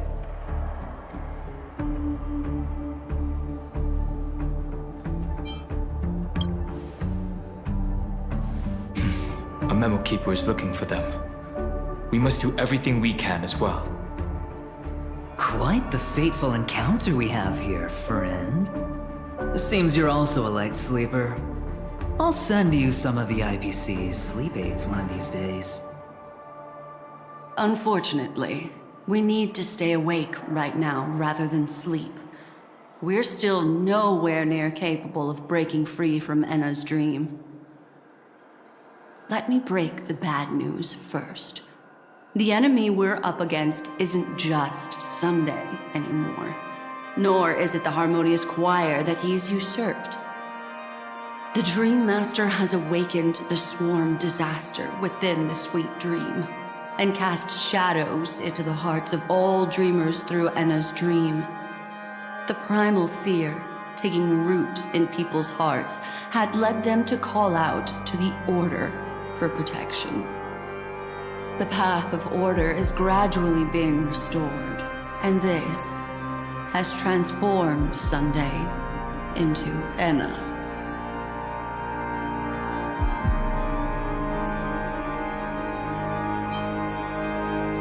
Specifically, he's just one step away from becoming an Eon. The IPC starships converged here at an opportune moment, and the power of the preservation seeped into the sweet dream to prevent him from completely ascending. However, that is only temporary. With the IPC around, the cosmos doesn't need a second order. But it doesn't make much of a difference for us. Sunday's true form has broken free from the dreamscape, becoming as vast as an Eon. The Astana system is no more than a plaything in the palm of his hand. Indeed. Forget about stopping him. We can't even manage to face him again.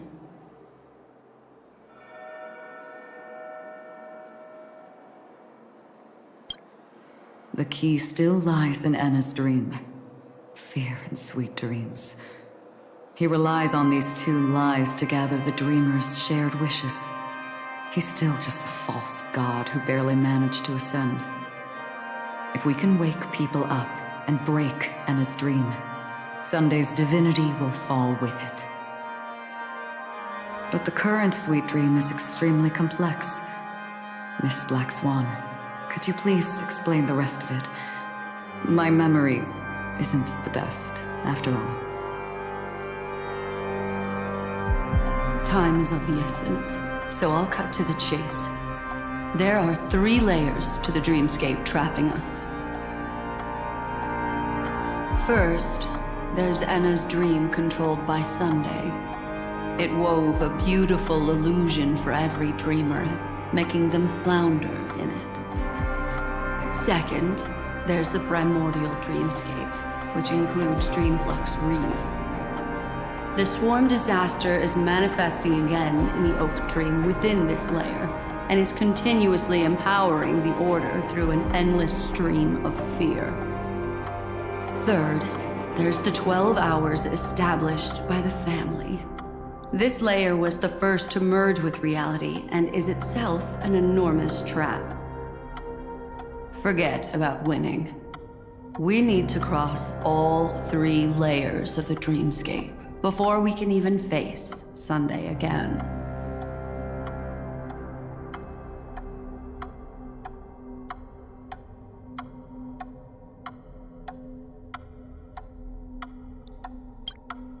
Unfortunately, we're still in the first layer, which is Enna's dream. Although we've regained our sense of self, we're still dreaming. We've only managed to connect our individual dreamscapes, but have not escaped.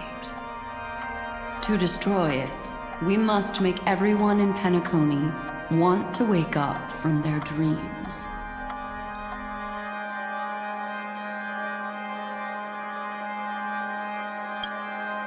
Humans yearning for sweet illusions borders on obsession, leading them to subconsciously resist the harsh reality. Therefore, I carefully selected a moment where she was completely unguarded, guiding her to uncover the truth herself to make her regain her consciousness. However, to wake up everyone in Penacony and get them to share the same determination, that would be nearly impossible. But we can't just stay here and do nothing. This is the first step of our plan. With the assistance from the Garden of Recollection, those who possess a strong will, like you, will gradually awaken from the dream. These free wills are the discord that will sway Anna's dream. However, awakening a mere handful of individuals is insignificant compared to the vast number of people immersed in the dream. We must find other ways to awaken the free will of millions of people within a short period of time. Looks like the Jade Abacus of Allying Oath will be the only solution. No need for that. Keep your once-in-a-lifetime treasure. We don't need to bother the Cienjo Alliance for such a tiny request. You want thousands of people with unwavering free will? That's easy. Just leave it to us Galaxy Rangers. Do you know what it is, Acheron? It's the relic I returned to you. Exactly. Its owner must have told you that it's meaningless to anyone other than a Galaxy Ranger, and that it can only fulfill its purpose when returned to its rightful owner. Because it's a burial artifact, worthy only of a hero who has served the Galaxy Rangers with honor. When its light illuminates the universe, it means the fall of a hero, and in the direction it falls, countless meteors will streak across the sky. Those meteors are Galaxy Rangers, coming from all corners of the cosmos, driven by a shared purpose, without questioning the cause or counting the cost, because we abide by a bottom line. The shooting stars of the hunt only descend on the longest night, and with them comes the dawn. We've stayed silent for far too long. Now, it's time to remind all the cowards, oppressors, and villains of the universe of our presence. I'll be the one to ignite the first spark. This should be enough to delay his ascension to godhood. As for the foundation of Enna's dream, it would take an immense power to shake it in an instant. I think that shouldn't be too hard. So, you're the key in the end, I assume? Even if it is just a counterfeit god, we'll need an emanator to step in. Perhaps it's not about being an emanator. This is a different collective wish. I will do everything in my power to strike down that evil god for you all. What about the other two dreamscape layers? There's nothing we can do about them. They're even more dangerous. Unlike our current gathering, the dissipation of Anna's dream will take time, which will draw Sunday's attention. Exactly. Once we enter the next layer of the dreamscape, we'll be facing an eon's strength head on. But by then, we'll have played all our cards.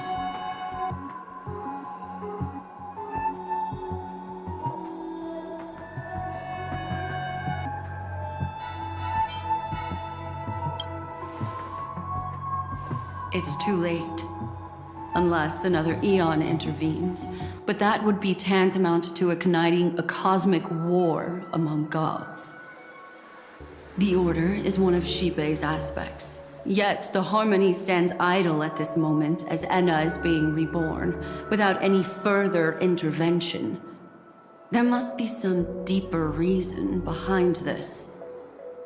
Enna's dream is no ordinary matter. Even with Constance and me giving it our all, we can only reach the few of you here. It's impossible to find more help. But time is of the essence. We must take our fate into our own hands.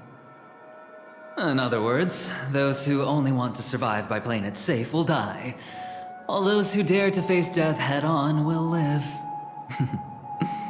I like that. Just these few people? Oh well, that'll do.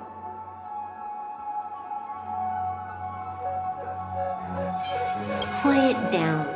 You're just a kid yourself. It's not just Penacony.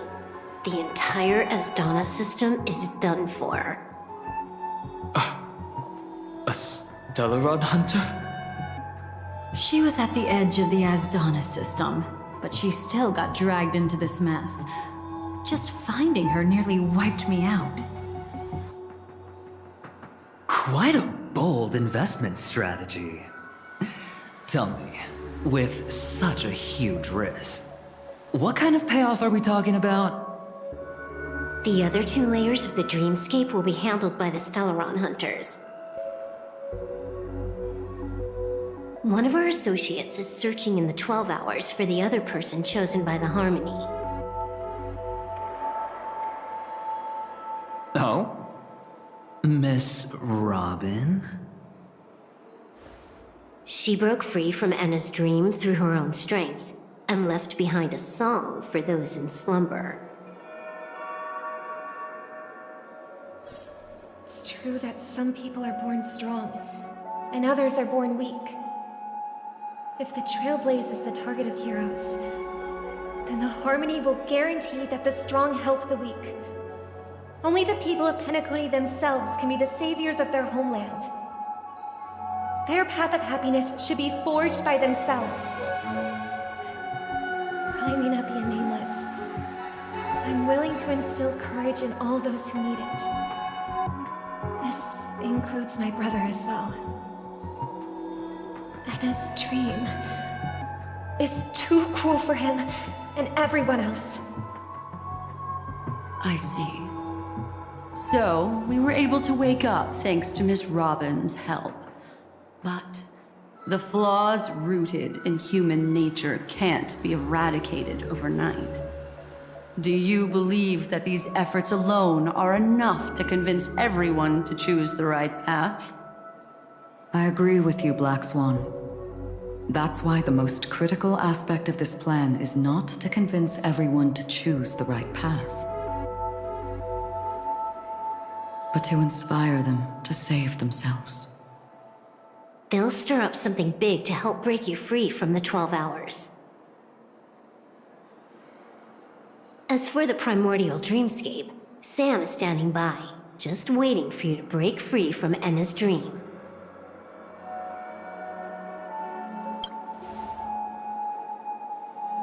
Now, I'll tell you, but don't panic. She will die. She will die a second time, facing everything she wants to run away from. But her fate will be determined by you. She will help you break through the second layer of the dreamscape. Then, she'll fall into Anna's dream, which hasn't fully dissipated yet. If you defeat Sunday and wake her from that dream, then her second death, too, will become nothing but an illusion. But if you fail, the dreamscape will ultimately merge completely with reality, and her death will become a fact.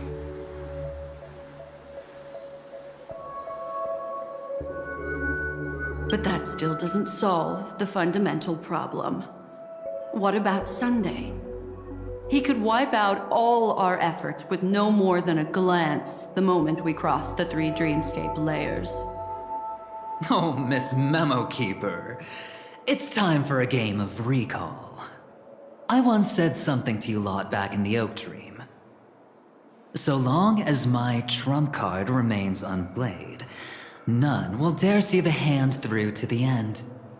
And now, it's time to reveal that ace. Let me point out 2 mistakes. One of them is yours. Having personally been to the heartland of the Dream Master's plans, wouldn't I have already found a way to inform the IPC? The fleet's deployment was never meant for a direct confrontation. It was to seed the Preservation's heart into the dream. The other mistake was Sunday's, and it was a fatal one. He should never have confiscated my cornerstone. He should have kicked me out right from the start. That's how every gamble with me goes. The moment you sat down at my table, you've already lost.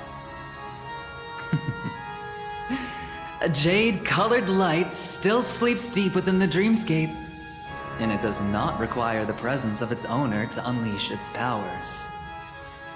So what? Even the power of the 10 stone hearts can't rattle an existence already approaching eonhood. That's why I said the cosmos no longer needs a second order. The Dream Master's plan is indeed flawless.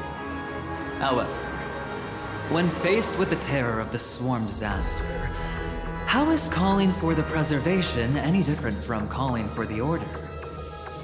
The release of the Cornerstone's powers will absorb the Dreamer's desires and offer them the preservation's promise instead, guiding them to cry out these words. All for the Amber Lord. Is this the IPC's real goal? To completely take back Penacony on a conceptual path level? What, you think I'm also trampling over others' beliefs?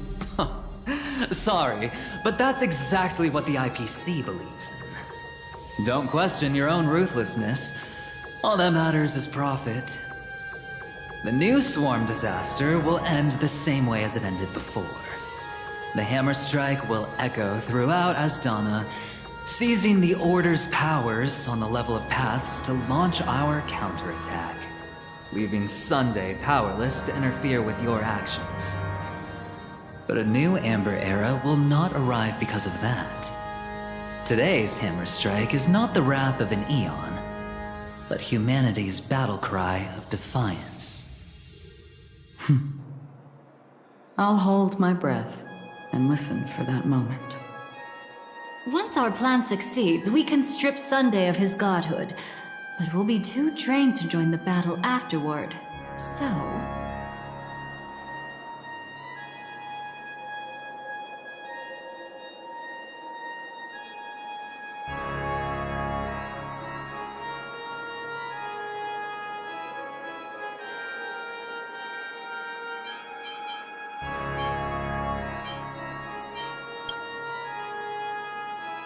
Take your time to prepare. Before you head out, may I have a moment alone with you? There's one more thing I need to explain to you.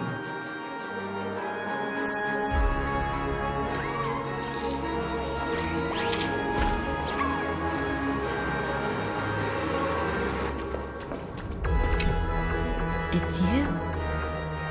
I've been wanting to meet you. I'm curious, why does she value your existence so much? Not now. This is not the time. I used to wonder about destiny, about where it's heading.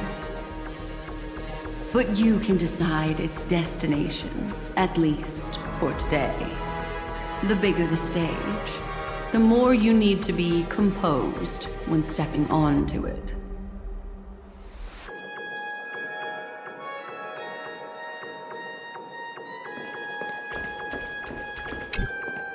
We've always been interested in the Stellaron Hunters. How about we have a chat after all this is over? A chat? You're just after my bounty, aren't you? Stay in your lane. No way, I'm just after that. If you're worried about the bounty, how about I add another billion to that number?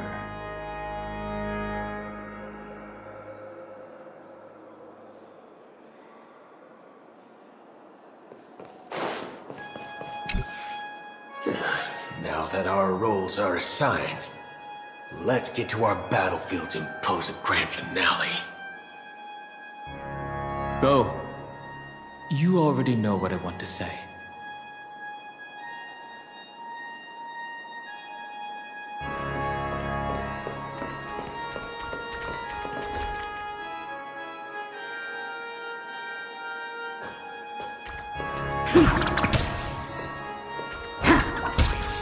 Please stay tuned. This grand festival is drawing to its close. This is the starting point for the ultimate stage of our journey. Just as it marked the beginning of all the stories in Penacony. Are you ready?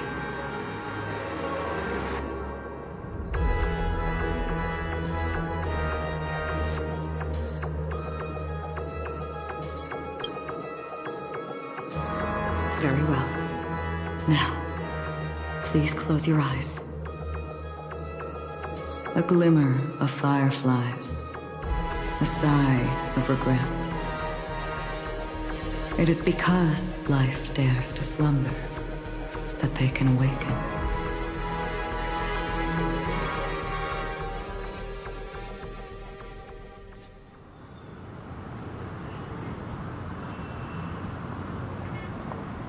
Am I awake? Sorry, Robin. It's just you. I did not wish for you to know this.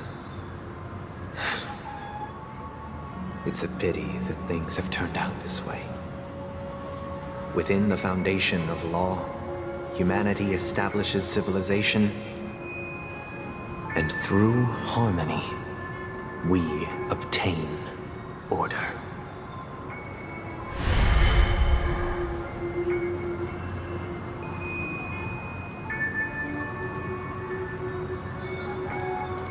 My brother.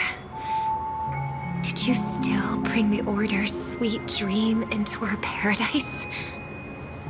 Ow! You're still trying to play the family card at this hour? Your brother doesn't exist anymore. As of now, you'd better call them Anna. Impressive. You really woke up on your own. Let me reiterate. If you've had your fill, it'd be wise to leave before it's too late. The music of the harmony doesn't tolerate discord. Ow! Then I'll reiterate as well. I've done my part, and now I'm simply waiting for the fireworks to begin. Why don't you just cut to the chase? Time's short, so I'll condense the report. Oh, that even rhymed. I'm so talented. A nosy cremator left something on you. She wanted to use it to burn down the illusions you received from the sweet dream, allowing you to wake up from Anna's dream. But it looks like you don't need it anymore. Then, how were you able to reach this place? Well, a fool has thousands of faces. It's gonna take a lot to create a sweet dream that can satisfy me. Both you and I can still stay awake for just a little bit longer. Just a little bit? Honestly, I don't even need to find you. But I am just so kind. I've already killed you once to give you a chance to regain your home field advantage. You're the last festival host awake in Penacony. So, do you want to play a round of roulette? The wager will be the entire planet of festivities. Stay where you are. What are you trying to do by showing up in front of me? I want you to watch me blow up all of Penacony. Only then can everyone else launch a counterattack and wake up together. Think about it. Your brother is already a god beyond the heavens. You're not even gonna see him unless you rip open the sky. Ever heard of the trolley problem? Make your choice. Do you want everyone to go down together? Or to have Penacony make a small sacrifice? Why should I trust the words of a masked fool? Don't think that I'm just trolling you. My bombs are hidden all over Penacony. They took a really long time to set up, you know. Maybe I should blow up a few to demonstrate how they look. Let me see. Which one should I choose? Stop. What's gonna happen to the Dreamers once the bombs go off? They will all die. Then you know I'd never agree to it. When it's time to make a sacrifice, reality won't be giving you any choices. Or do you want to replay the old joke about the Harmony treating everyone the same? Life is never a joke, fool. There is no such thing as a lesser evil in this world. Evil, just like morality, cannot be measured, nor can it be compared. Isn't that still the Harmony's same old song and dance? But that suits me just fine. Didn't I already say this is a round of roulette and not an ammunition showcase? Get ready to sing. Be like a bird. If you can make Sheepei hear you, then they definitely won't allow me to blow everyone to pieces, right? What will you choose now? You can either watch as I blow the entire place up, or you can try to save their lives. Maybe this will be your last ever performance. Last ever performance. You feeling nervous? I know the feeling. You should feel nervous when going up on such a big stage for the first time. I'm okay. I just remembered something, that's all. Miss Siobhan, why do you think birds fly? Why are you asking that all of a sudden? That was my response as well the first time I heard that question. It's what my brother asked me before I left Penacony. I keep finding myself thinking about it. I don't know. I fly when it's time to fly, and I stop when I don't want to fly anymore. There's no reason. It seems that your answer is really similar to mine. You've also asked me, why do I sing? I think I can answer both of these questions in one go. The answer wasn't what I initially had in mind. Originally, I wanted to sing because of something specific that I experienced. A Stellaron fell onto my homeworld when I was young. Everything I knew was instantly destroyed. We didn't even get a chance to react to it. No matter what we did, it was too late. But for some reason, my mother chose to hum a song when she tried to comfort me and my brother. I remember that story. Everyone thought that's why you decided to sing. No. That experience only made me detest singing. I've believed for a long time that songs can't change anything when disasters strike. That music is the most useless thing in this world. I might be extraordinarily talented in singing, and I might feel super happy whenever I sing. But its futility had always made me depressed.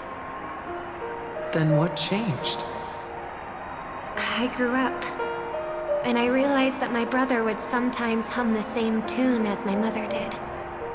And I thought maybe he missed her, but I was too embarrassed to point that out. I tried to comfort him instead. However, his answer to me made me realize what I should be singing for. Obviously, he didn't give me an answer directly, but it got me to think. Maybe some things don't need a reason or meaning at all. Go and do what must be done, fool. It's for the sake of Penacony's future. But I won't let anyone get hurt. Oh, did you just have a flashback? Now I'm even more excited. Let me check one last time. If you were to die, how would you want people to remember your ending? Like a bird, she lived her life graceful and composed. Now her beak parts slightly with a sigh, as soft as falling feathers. Like it? Drop the sanctimonious mask. Singing only needs one thing, and that's sincerity.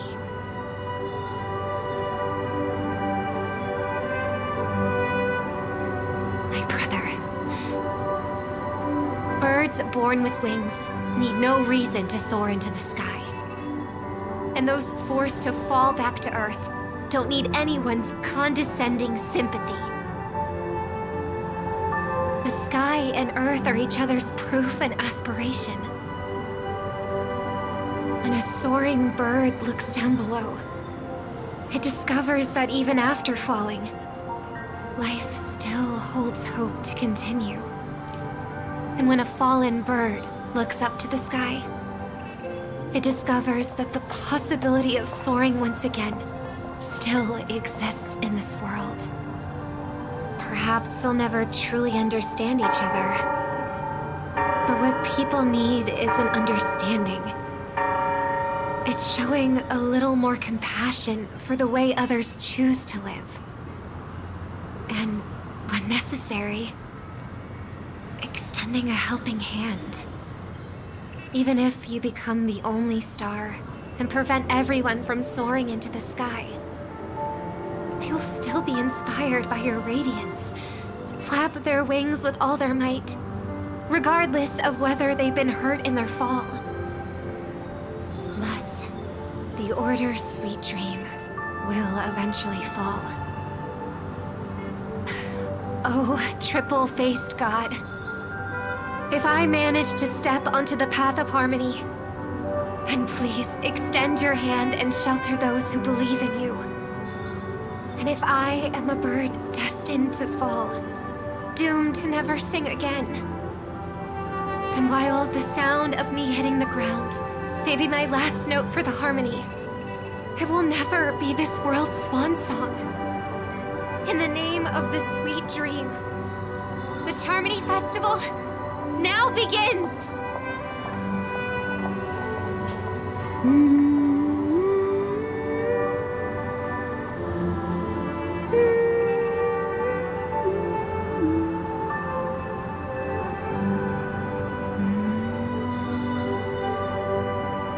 Brother, do you miss home?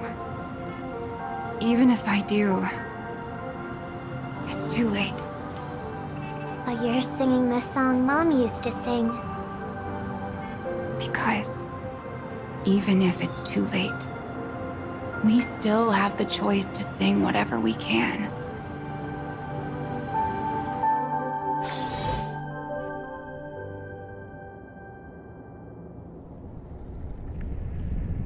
Welcome to the horizon of existence. This place is one of the thousands of manifestations belonging to the sleeping and shapeless. And it's also an exit out of the nihility for the awake ones. Let's bid our final farewells here. Remember your name. I'll be waiting for you at the end.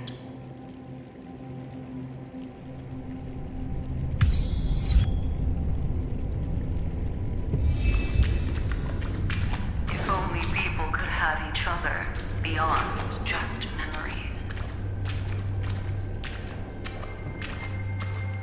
I want everything this world has to offer. Or perhaps I want to find the one existence. I hope that I'll see her again after I die. Then she'll know that I too am only human. And all human. I hope everyone can always reunite with their family, enjoy home-cooked stew, and keep on laughing. One day, those who live will all come to understand how they need to think to create their own happiness. May people embrace each other and offer their most sincere compliments to whoever they meet. Our hopes and dreams are in your hands now. Please guide them to witness every sunrise that is yet to come.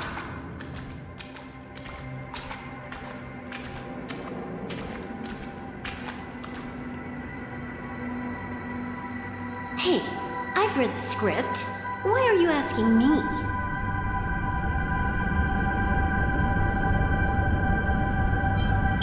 As long as you're not afraid to fall asleep, you'll definitely wake up.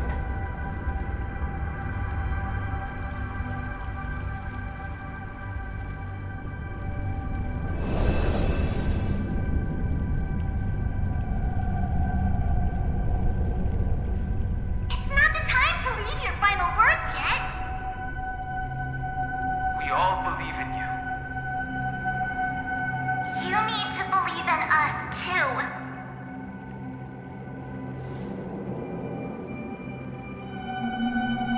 We'll wake up together.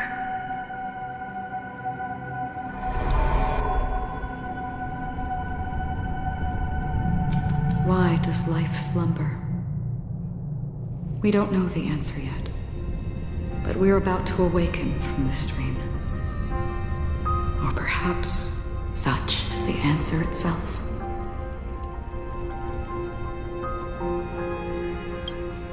It's the people who first broke free from the sweet dream. The sleeping and shapeless caught a glimpse of their desires. It was because they held on to these desires that they could dream. It was because these desires were never fulfilled that they could wake up.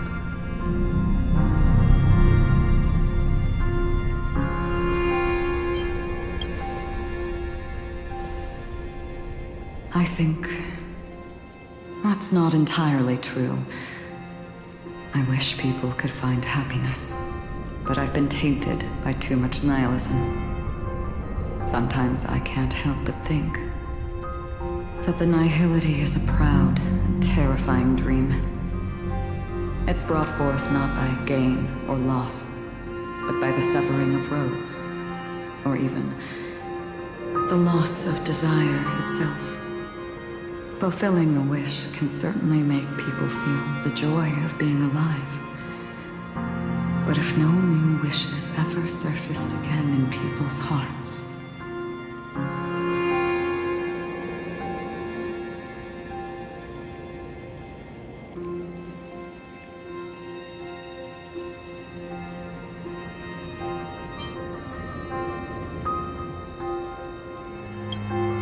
indeed, behind the shadow of the nihility, there must exist the most blazing source of light in the world. Just as every life that edges closer to death fervently approaches the end of the nihility, we must pursue that primordial light. Before Before you go, would you tell me your wish?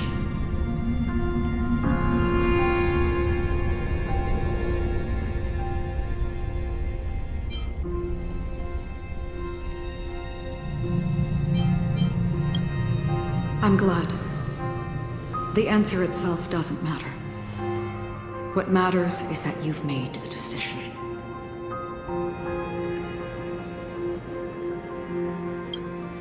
Only a name remains. The person that I was, and now want to become.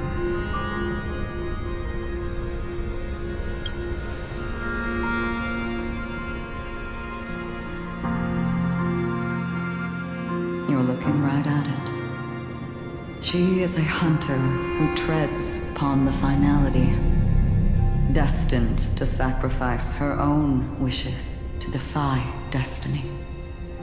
But no matter which path you and she walk, death will always be the destined finale and the last reunion.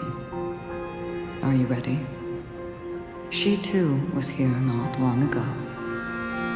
You can witness her resolve through this. Witness how that tiny spark of bug light broke free from the pull of the nihility.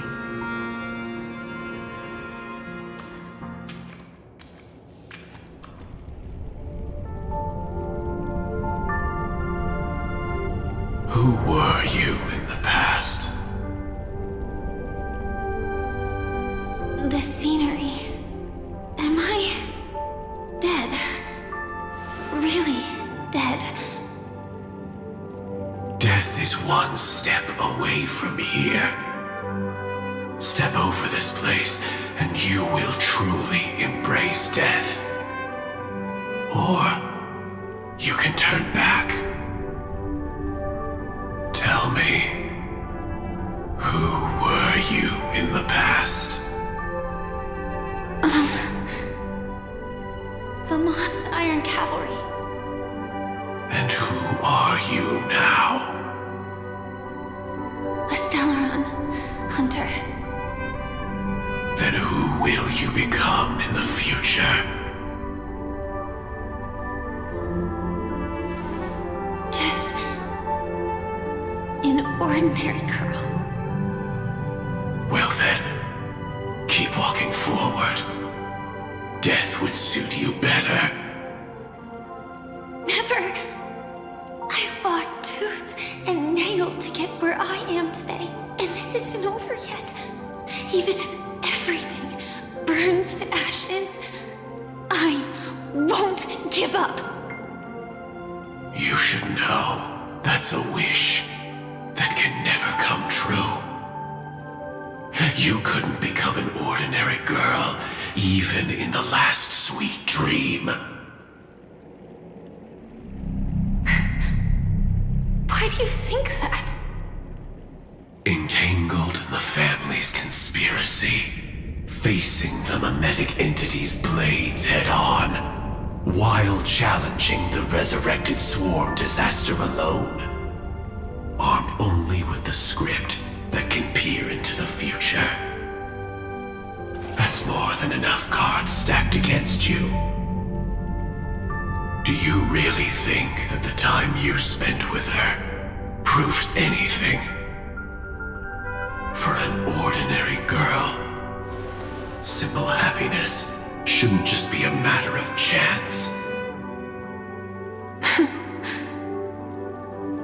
I used to say, all of this isn't what an ordinary girl would do. What? Perhaps the Dream Master was right. All the past we've left behind has already determined our future. All my experiences so far will still make me choose to step into danger when I face it in the future. But you misunderstood my answer. I guess it's my fault too. Always talking about wanting a normal life, as if the past that shaped me is some heavy burden. weighing me down. Being a Glamoth's Iron Cavalry and having entropy loss syndrome are more than just scars. They are a past that taught me to cherish, urged me to seek, and showed me how to love. All the things you listed are quite extraordinary indeed, but I believe any ordinary girl would make the same choice I did. When faced with everything I have faced. In the darkest moments, ordinary people never need to feel small. After all, they always discover that they've already become something noble and bright. Indeed, I can't change the outcome or even the process. But I can decide how to view my destiny. This is just an even deeper form of self-deception compared to actually changing the outcome.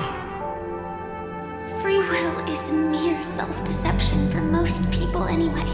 But as long as I'm not asking others to do the same, there's no shame in it for me. Everyone has their own answers as to why life slumbers. Some will never find their answer. But no one can take away their chance to keep looking for the answer. I won't give up, nor will I blame those who do. All I need to do is return their right to make that choice, and return that right to myself as well. So, I will leave this place together with you.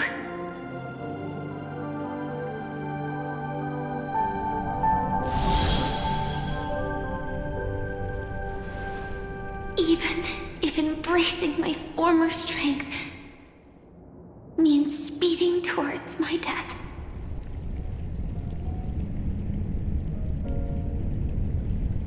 The name I gave myself is Firefly. I used to think I was similar to a firefly, just a fleeting glimmer of light.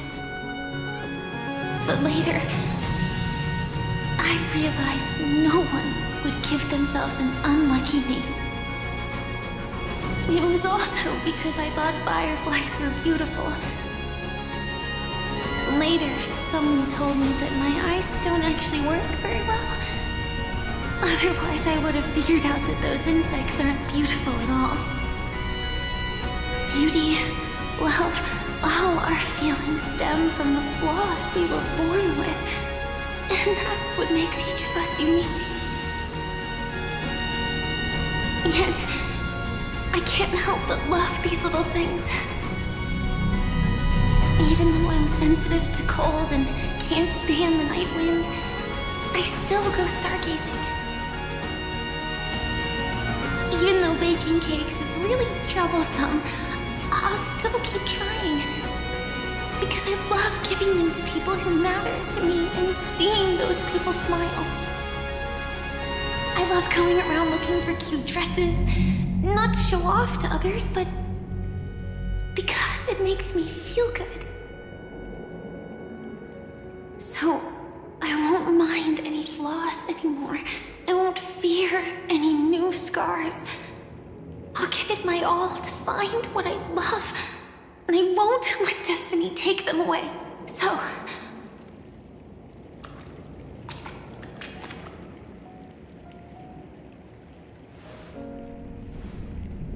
moths don't fly to flames because they yearn for light.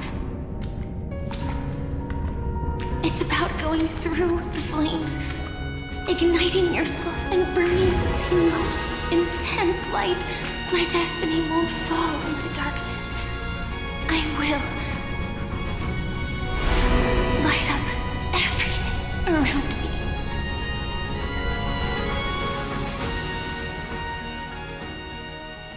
As long as the clock keeps ticking, death comes for us all eventually. And life has its time, too. If my world always ends up being burned to ashes, then let it burn!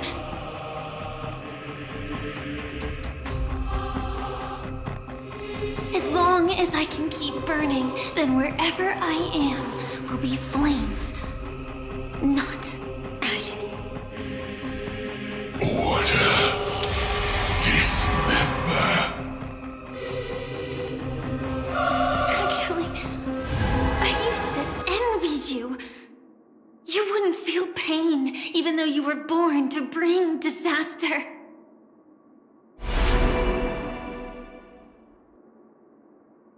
But you should be envious of me now. I'm unwilling to face death, nor do I want to keep fighting. But when faced with destiny,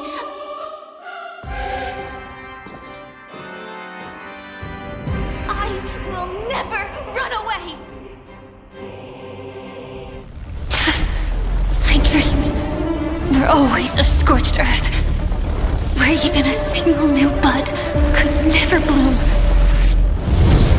But I will still burn, and keep on burning, until new life rises from the ashes!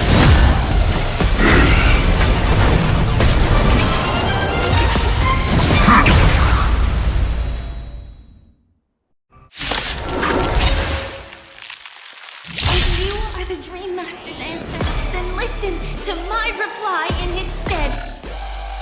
People hold on to hope not because they have never faced inevitable death. It's precisely because we are destined to die that we hold on to the hope of wanting to change something. Flowers bloom for tomorrow. My strength isn't what it was. Earth shatters, heaven trembles! Swarm passing through.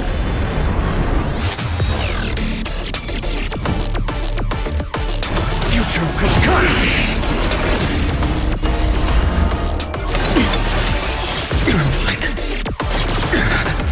Execute. Devour.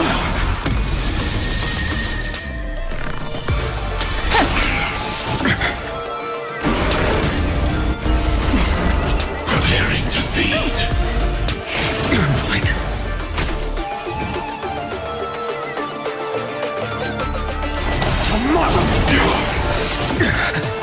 My purpose is to protect. Mountain Bull, Kraken, rise! I'm on it.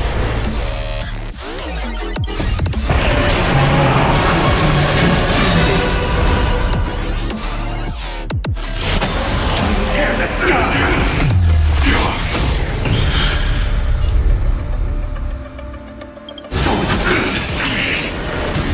Capturing initiated bite mutation. Is that all? Execute. Devour.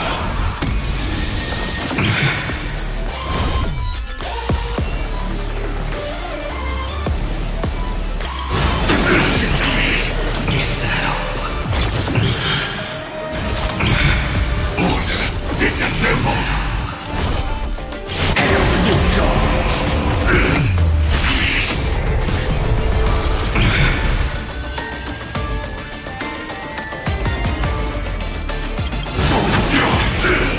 Is that all? Execute. Devour.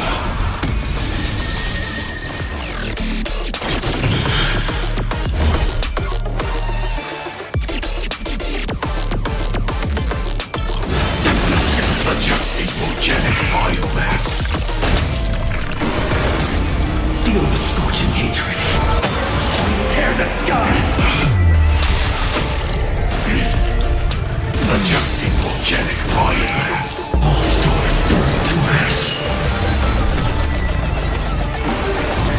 Let's start the second movement.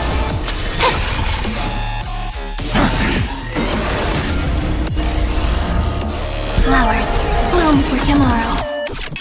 Dragons soaring above the land. This is permanent!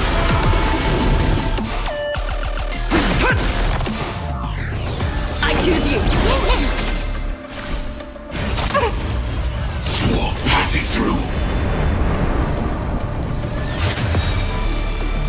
No other choice but forward.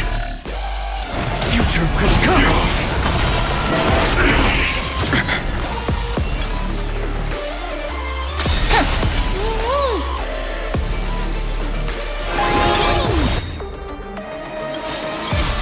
Trust me. We can do anything!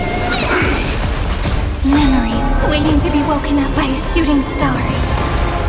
Remember me with love.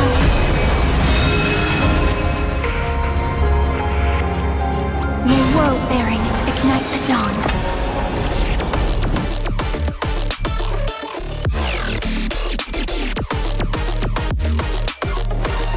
Trust me.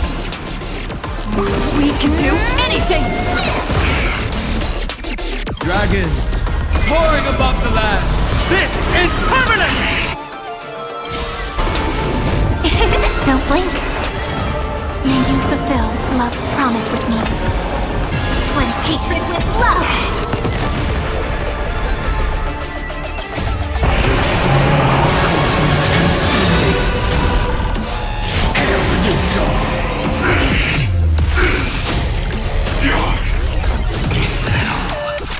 Execute.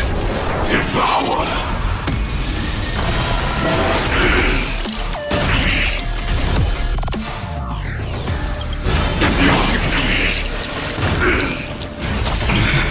Preparing to feed.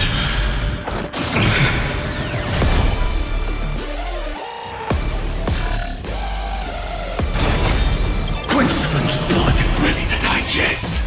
Mutation. Her agony! Adjusting organic biomass.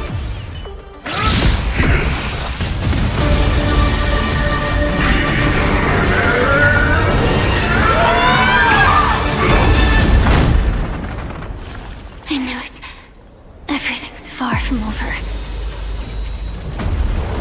If embracing fate is also a form of resistance, Then this time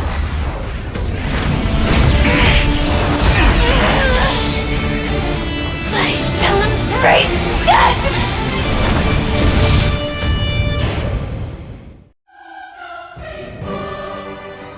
To live is to imagine a future version of yourself. But fate is never fair. The choices people make are almost completely dictated by their past. No matter how much they try to move forward, there's no guarantee they'll see the future they've imagined. It's the same for every path. The nihility already exists, whether you admit it or not. And nothing can ever completely escape from nihility. Most paths make people believe that this world is good. That as long as you are willing to believe, you would gain power because of your belief. But that does not apply to the nihility. The nihility is absurd and vast, capturing those who were unwilling to blindly believe. They are powerless to fight back. It has nothing to do with good. Be it willing or blind, the way people obtain strength from faith should come from within, not from being forced to bow their heads. This will be a tough journey. Are you still willing to return to the starting point once again?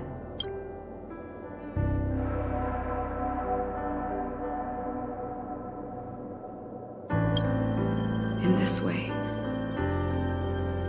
you will reunite in the warmth of the sunlight. May death yet end her last dream. May you guide people back to the waking world.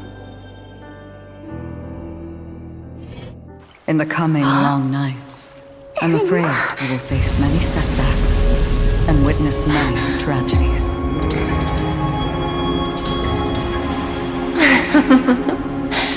I come to greet, I come to whine, I come to claim. I grant poison for nectar, sow in spring to reap in fall. Await wizened fruit to fill livened boughs. All for the Amber Lord. But when you make a choice, there will be a fleeting red that reappears before you once more in that monochrome world.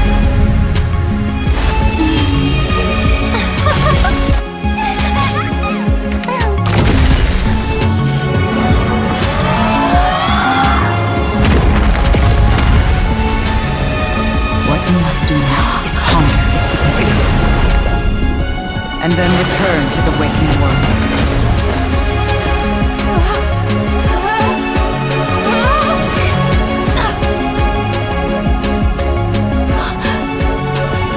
Don't worry.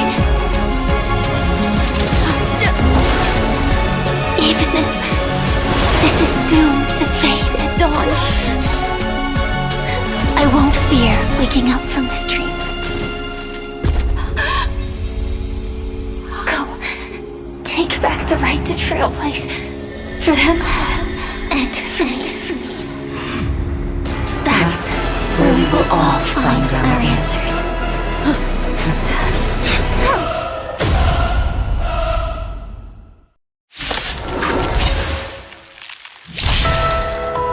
Mr. Sunday, it's time for you to wake up from your dream. The future of Penacony won't belong to the Order, but will be determined by human will. The divine power of Enna, actually.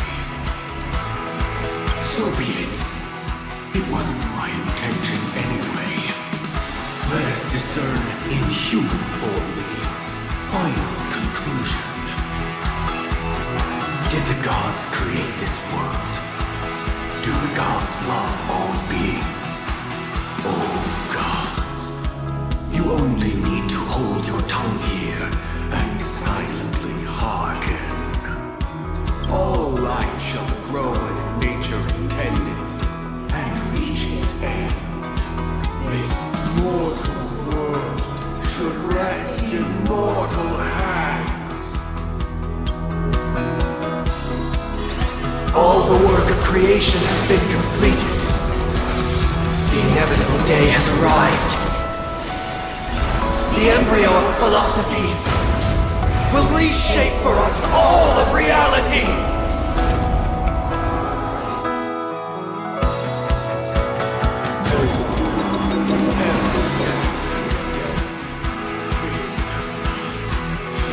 Fought by the king of humankind!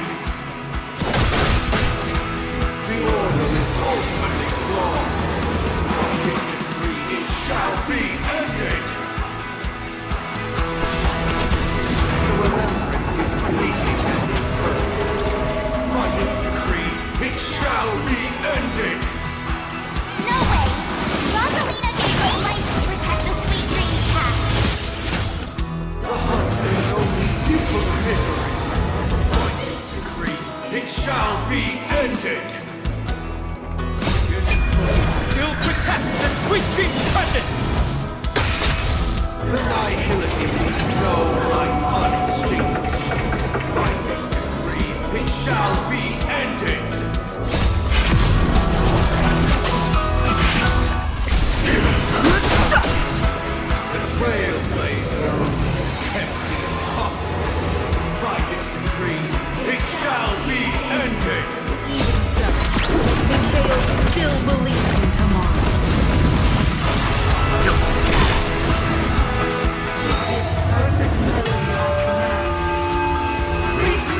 life slumber.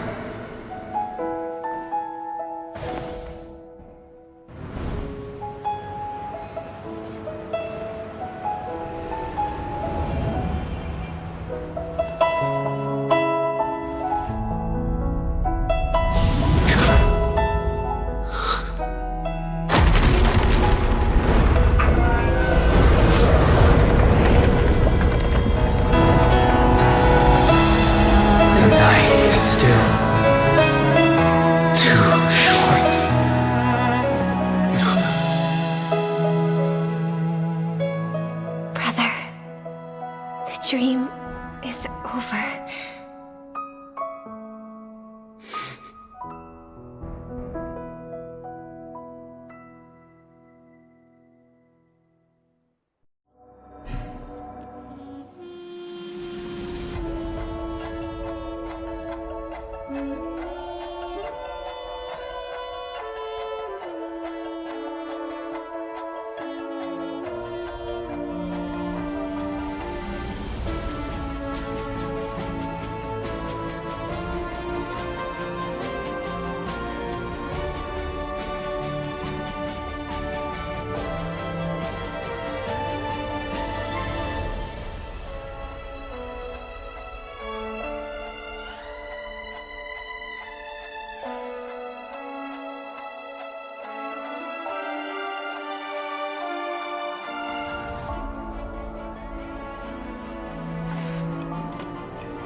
Wake up.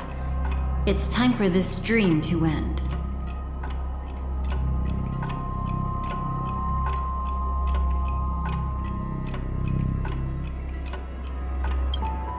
Destiny won't let me give you the answer, and the true ending is too sad. I'd rather you forget about it.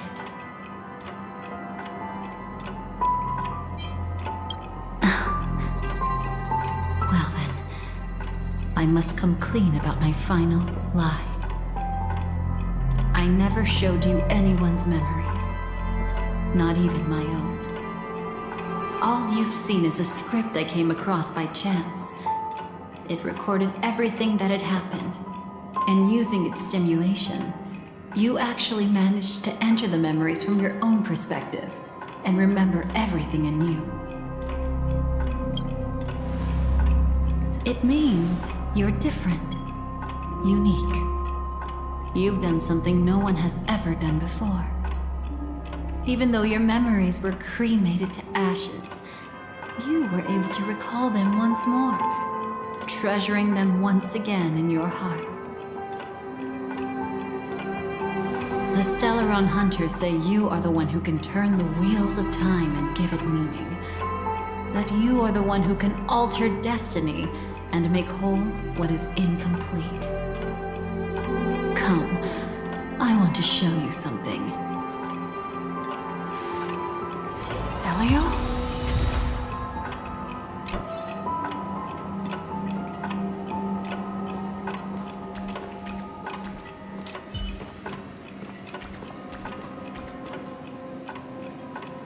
Come, I want to show you something.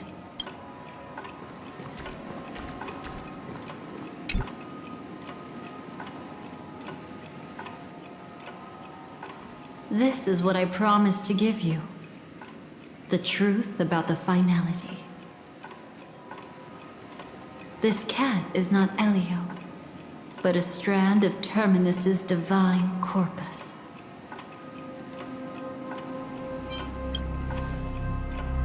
The Stellaron Hunters described this scene to me. Something I've never seen myself. When Terminus ascends to godhood once more, they will manifest their 1,000-armed divine form and proclaim, "Now I am become finality, lifting the wheel of time, the destroyer of worlds." Then, Terminus turned into a pack of black cats, distributing every ounce of their divine power between those creatures. The cats shall depart from the end of the world, going against the river of time till the moment of the universe's birth, What you see is one of those cats. As for Elio, he is an even more special existence. Only the Stellaron hunters know his true identity.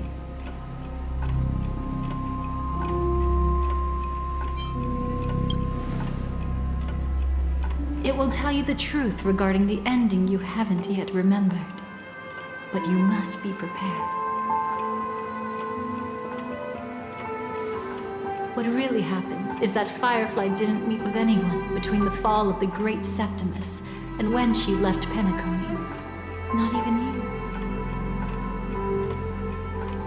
you. She knew how tragic her third death would be, so she only dared to watch you from afar and hid on her lonesome when she was about to fade away. But even sad memories are precious. If you can accept farewells with grace, then you'll gain the strength to create reunions. When you bid farewell to loved ones, you should cry while they can still hear you. That's the only way they'll know just how many people love them.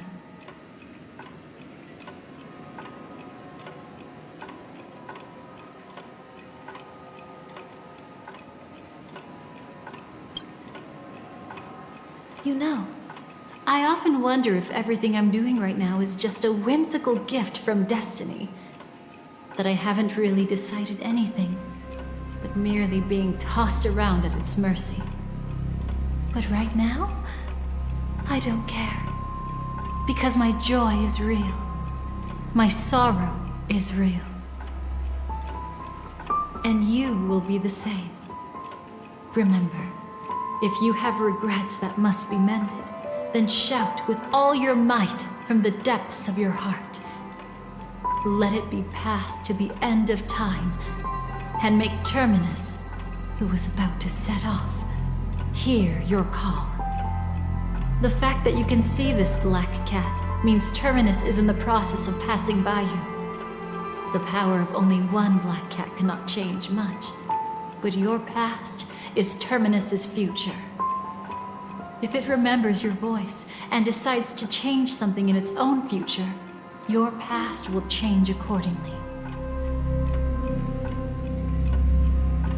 Perhaps it is because the world is destined to shatter that an ordinary girl can obtain the bouquet she yearns for.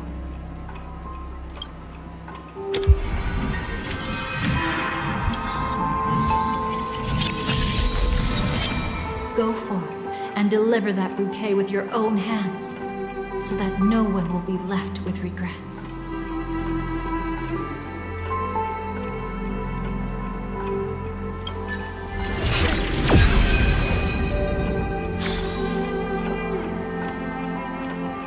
I hope we'll meet again, the only one who could ever please me.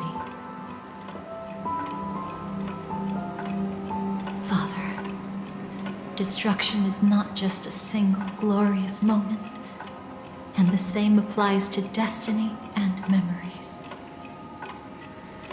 Only by enkindling the winter wilderness with flames that cross the sky can we make the indestructible manifest once more.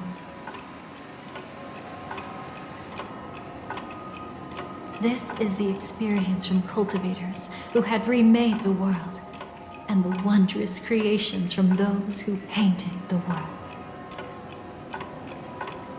Sitting among the embers, they drew the morning star, knowing best that only in times of extreme hunger do the stars begin to turn. Why does life slumber? You will eventually find your own answer.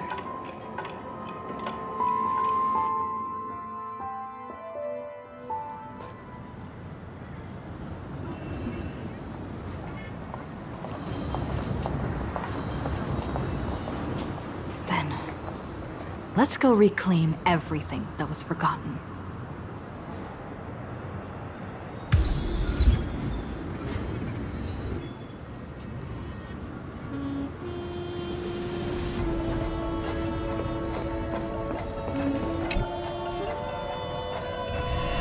Creating a brand new path. That's truly astonishing. You must have some ideas as his sister, right? If he really managed to do it, what kind of path would that be?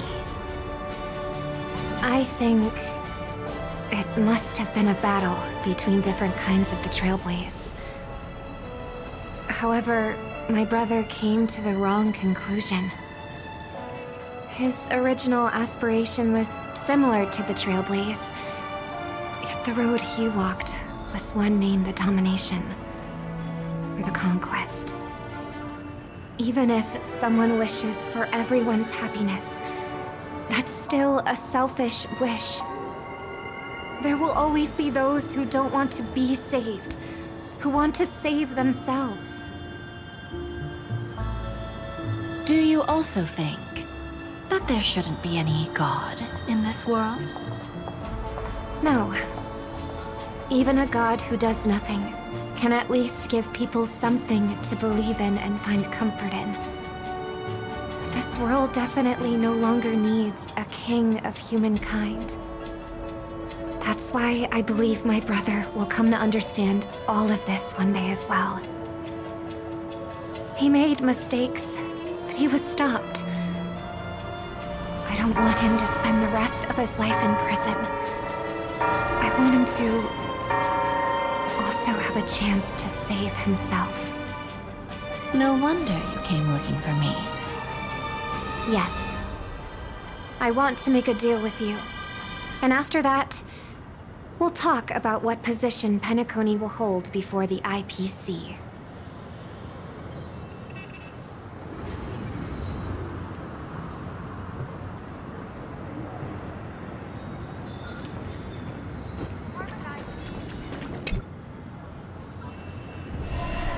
You arrogant gambler. I've already seen through your tricks. Oh, do tell me what you figured out. When sailing through storms, drunkards always beg for mercy from destiny.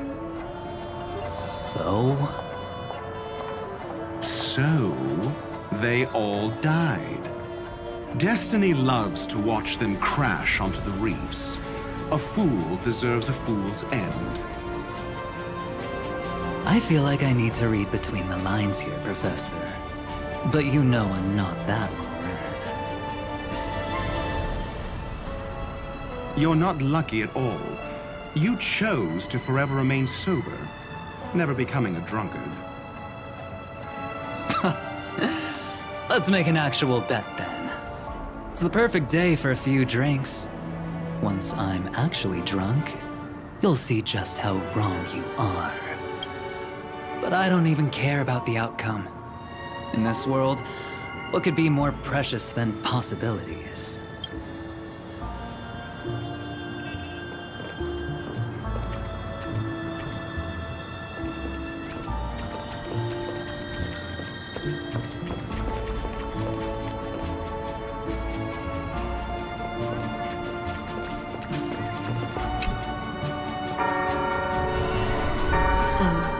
You still don't want me to join?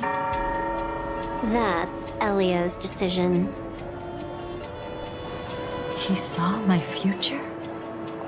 In all possible futures where you join the Stellaron Hunters, you will ultimately choose betrayal.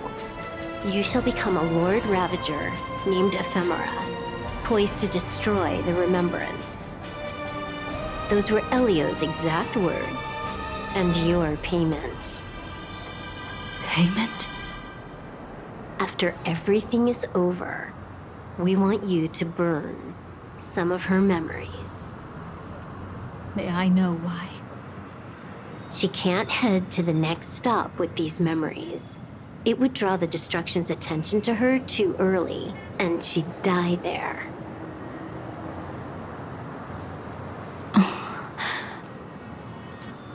I can do that. But I'll give the memories back to her sooner or later. In my own way. Whether you try to stop me or not. No one will stop you. It is already written in the script. It will be a new beginning. The 4 apocalypses will converge towards the destruction because of it, while the cosmos will join hands to overcome that annihilation.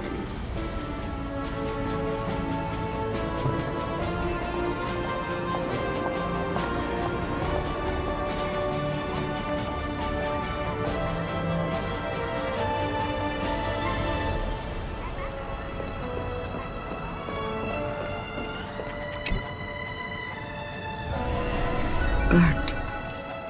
Yes. Just like with Mr. Aventurine back then. Nihility infected the dreamscape the moment you drew your blade. Thankfully, this is the world within the dreamscape. Constance took all the knot upon herself and burnt it away completely. Perhaps she won't be able to fully recover for a long time.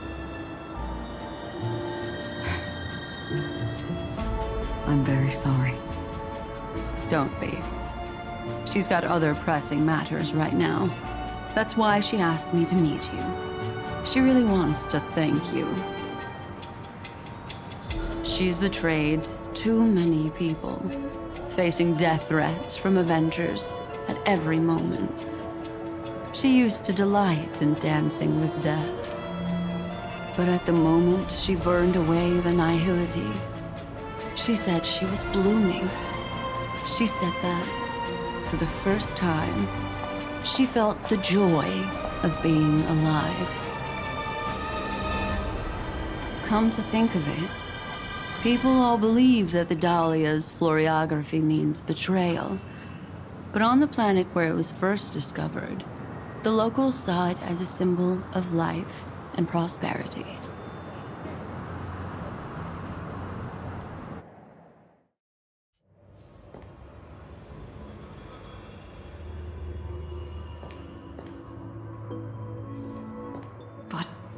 Where's Firefly? I haven't seen her anywhere.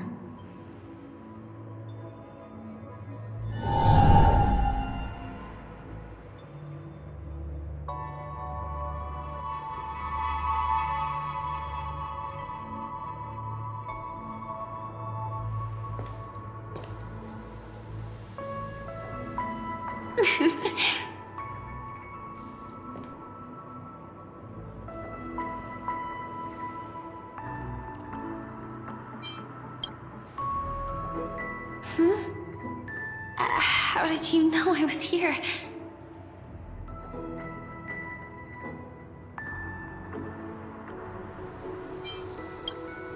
Sorry. I wasn't trying to avoid you. But I have my own reasons. Can you just let me stay here by myself?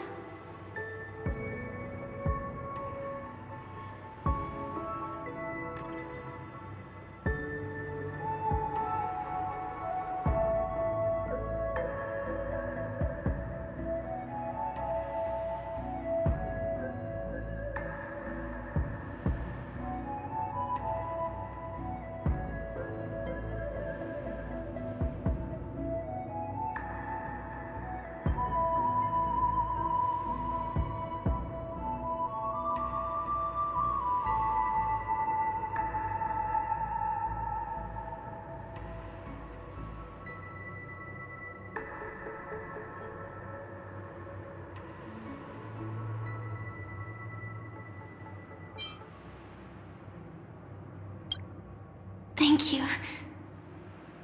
I'm sure we'll meet again. Actually, there are some things about you I feel I should tell you. But I don't want to get you in trouble. Sorry.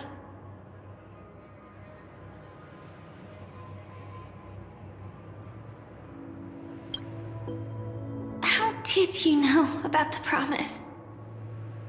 I never mentioned it.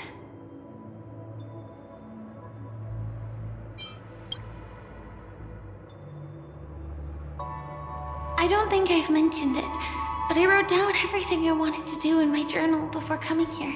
I'm staying here because I want to fulfill the last wish written in it. I've been quietly following you and watching you from afar for a while, but I still didn't want to disturb you. I hope your dreams begin with a smile and end with one too.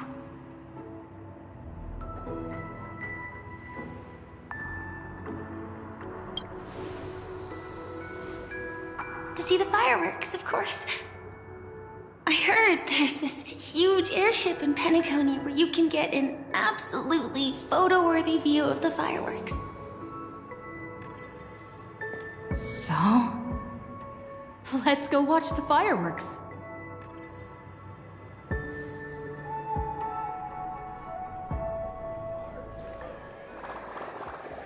It really is the perfect spot. You've got great taste.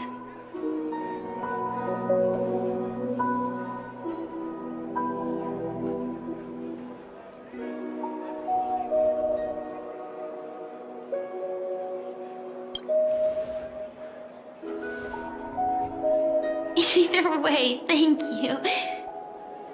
Looks like it hasn't started yet. Let's sit for a while.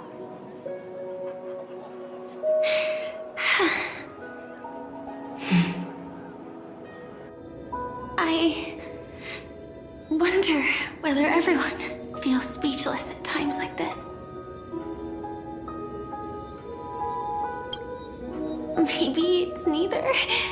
There's a saying that I always liked. When it comes to someone we want to meet, we always imagine the scene before it happens. Imagine the words we'll say that would make them smile. Slowly but surely, all the things we want to say would have already been said before we even met the person.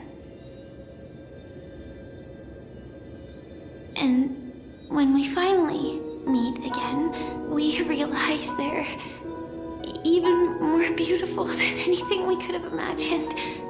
Yet, at that moment, we find ourselves at a loss for words to express just how amazing they really are.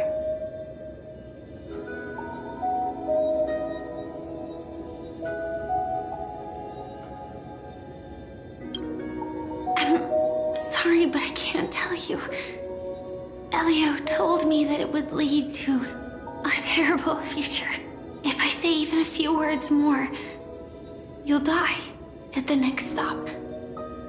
All I can tell you is why our paths crossed again. Long ago, you promised me that if I could dream, then you would make it a beautiful daydream.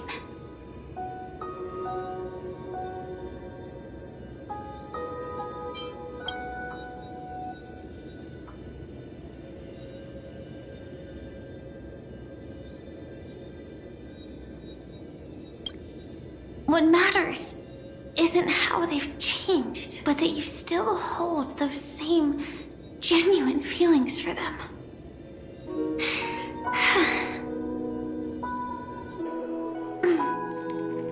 I'm sorry.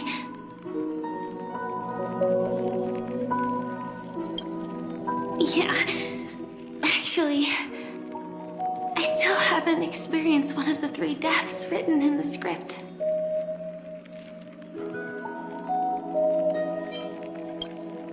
I only realized it after Anna's dream dissipated. I've made a mistake.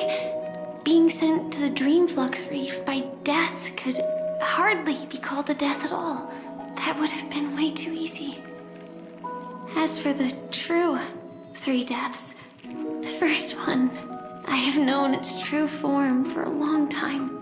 I can't dream. After I woke up, I would never dream again. In other words, the me that exists in this dream would completely cease to exist. The second time, I was killed by the swarm disaster. I activated my true power and came back from death. But that power would inevitably lead me to the 3rd death. My symptoms would accelerate uncontrollably until I die of entropy loss. The dreamscape had already started merging with reality when we arrived in Penacony. I thought thought I was dreaming, but I was actually also living in waking reality. It was causing my entropy loss syndrome to worsen. But don't worry, I asked Silver Wolf about it, and she said things won't get that serious in real life. Let's not talk about this anymore. I just don't want to see you looking sad. This is our most beautiful daydream, and we should see it through with smiles on our faces. After all, we never know when we will use up all the moments we have with someone across all space and time. Hey, could you close your eyes? If this is my only chance to dream, then I want you to see the best version of me. As we near the end, let me indulge in a bit of perfectionism. Just like what I used to do. Let's close our eyes and imagine ourselves being together. Even if you can't see me, you'll still know that we've never been far apart.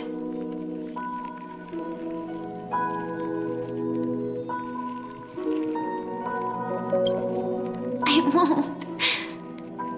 I promise to stay as long as I can. Let me think. Where should we start? Right. We should start where everything began, of course. Right at that golden hour. When you came to save me. That being said, we could also pretend we're strangers who just happened to meet there. Me, I'm a student traveling to the golden hour, and it'd be nice if I had a bit more pocket money. Oh, and when I show up there, I should dress up a little fancier.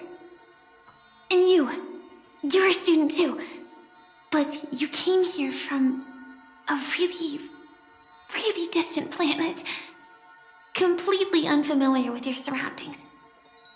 Then, a bunch of mean-looking thugs jumped out, trying to pick on you. When that happens, I'll step up to the plate. Yeah. Let me be the one to save you this time.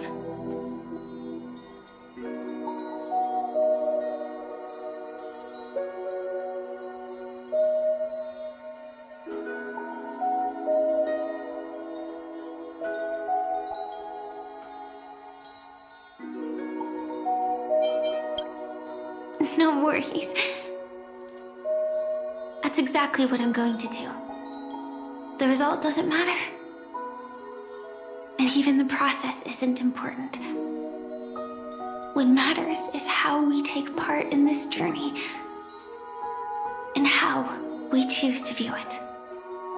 So, grant me one more wish. Remember how I held you and flew into the sky when we fought against Enna's dream? Back then, I wasn't sure if I would ever wake up again, but I was happy. We were standing shoulder to shoulder once again, fighting against things that we believed were wrong, and we'd do anything for each other. Still, I have a tiny, selfish wish. I know you won't forget this moment. But when you look back on it, I want it to feel lighter. Maybe there were no enemies at all. It was all just a prank. And when I carried you up into the heavens, what we saw there wasn't the terrifying swarm, but rather the fireworks that I never got to see.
Firefly? Elio said we're destined to head to different finalities, that we can't have a future. That's why you told me that you'll give me a daydream more beautiful than any ending could ever be. I'm looking forward to it. But can we really not step over the ending together? I'm not scared of death, but please don't let me die alone. They say you're destined to bring about the finality. But I believe you'll be there. You definitely will. Only you can know it. And only you can decide.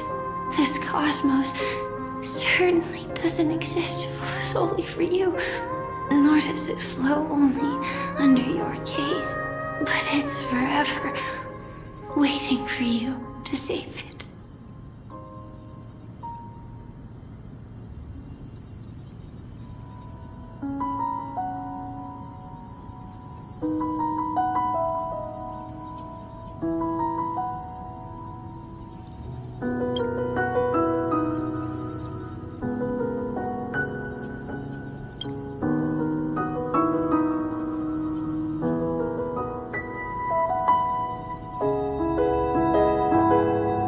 Even so, I'll still be the last thing you forget.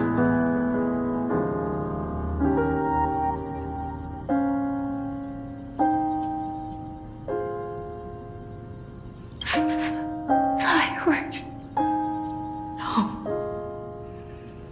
While she might still be able to see it, the result doesn't matter. And even the process isn't important. What matters is how we take part in this journey. And how we choose to view it. I'll do everything I promised you.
Firefly can't see it anymore.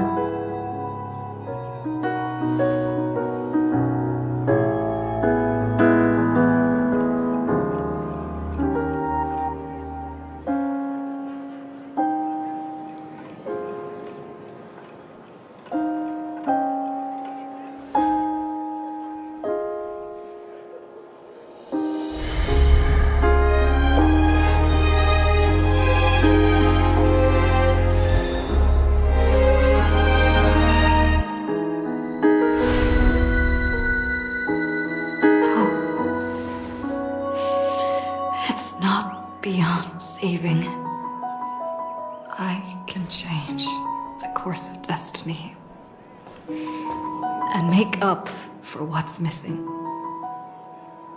If the world has set an endpoint for our destiny, then at the very least, it owes Firefly the bouquet she wanted.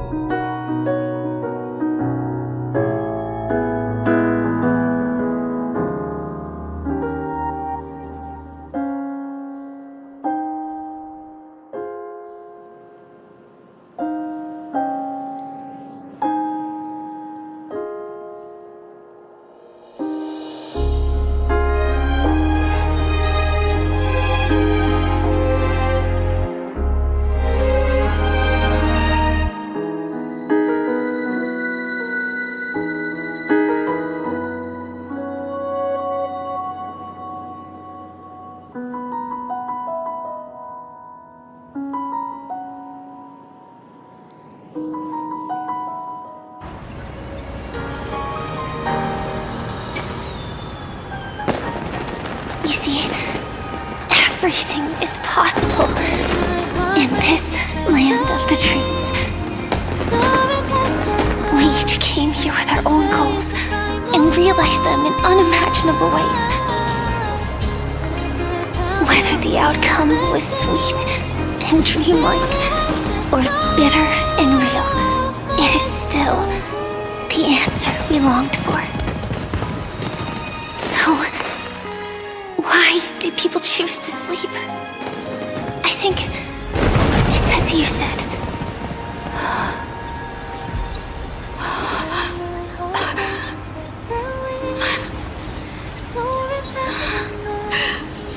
Trust the primal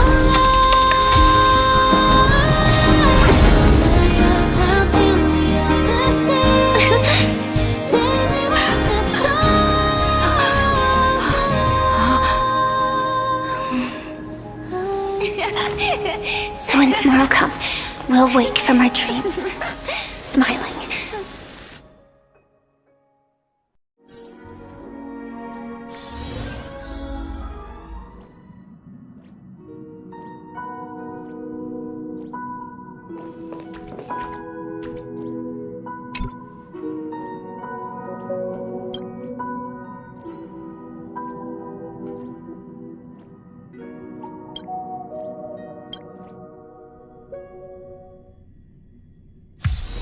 It's still early.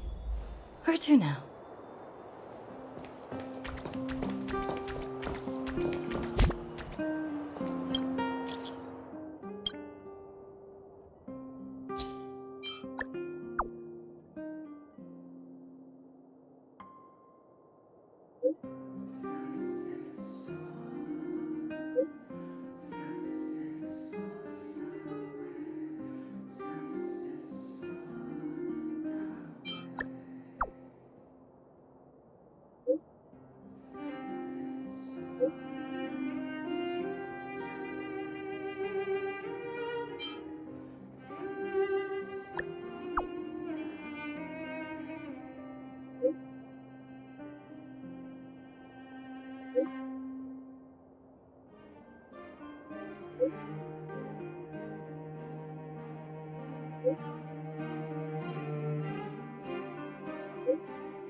I have a question.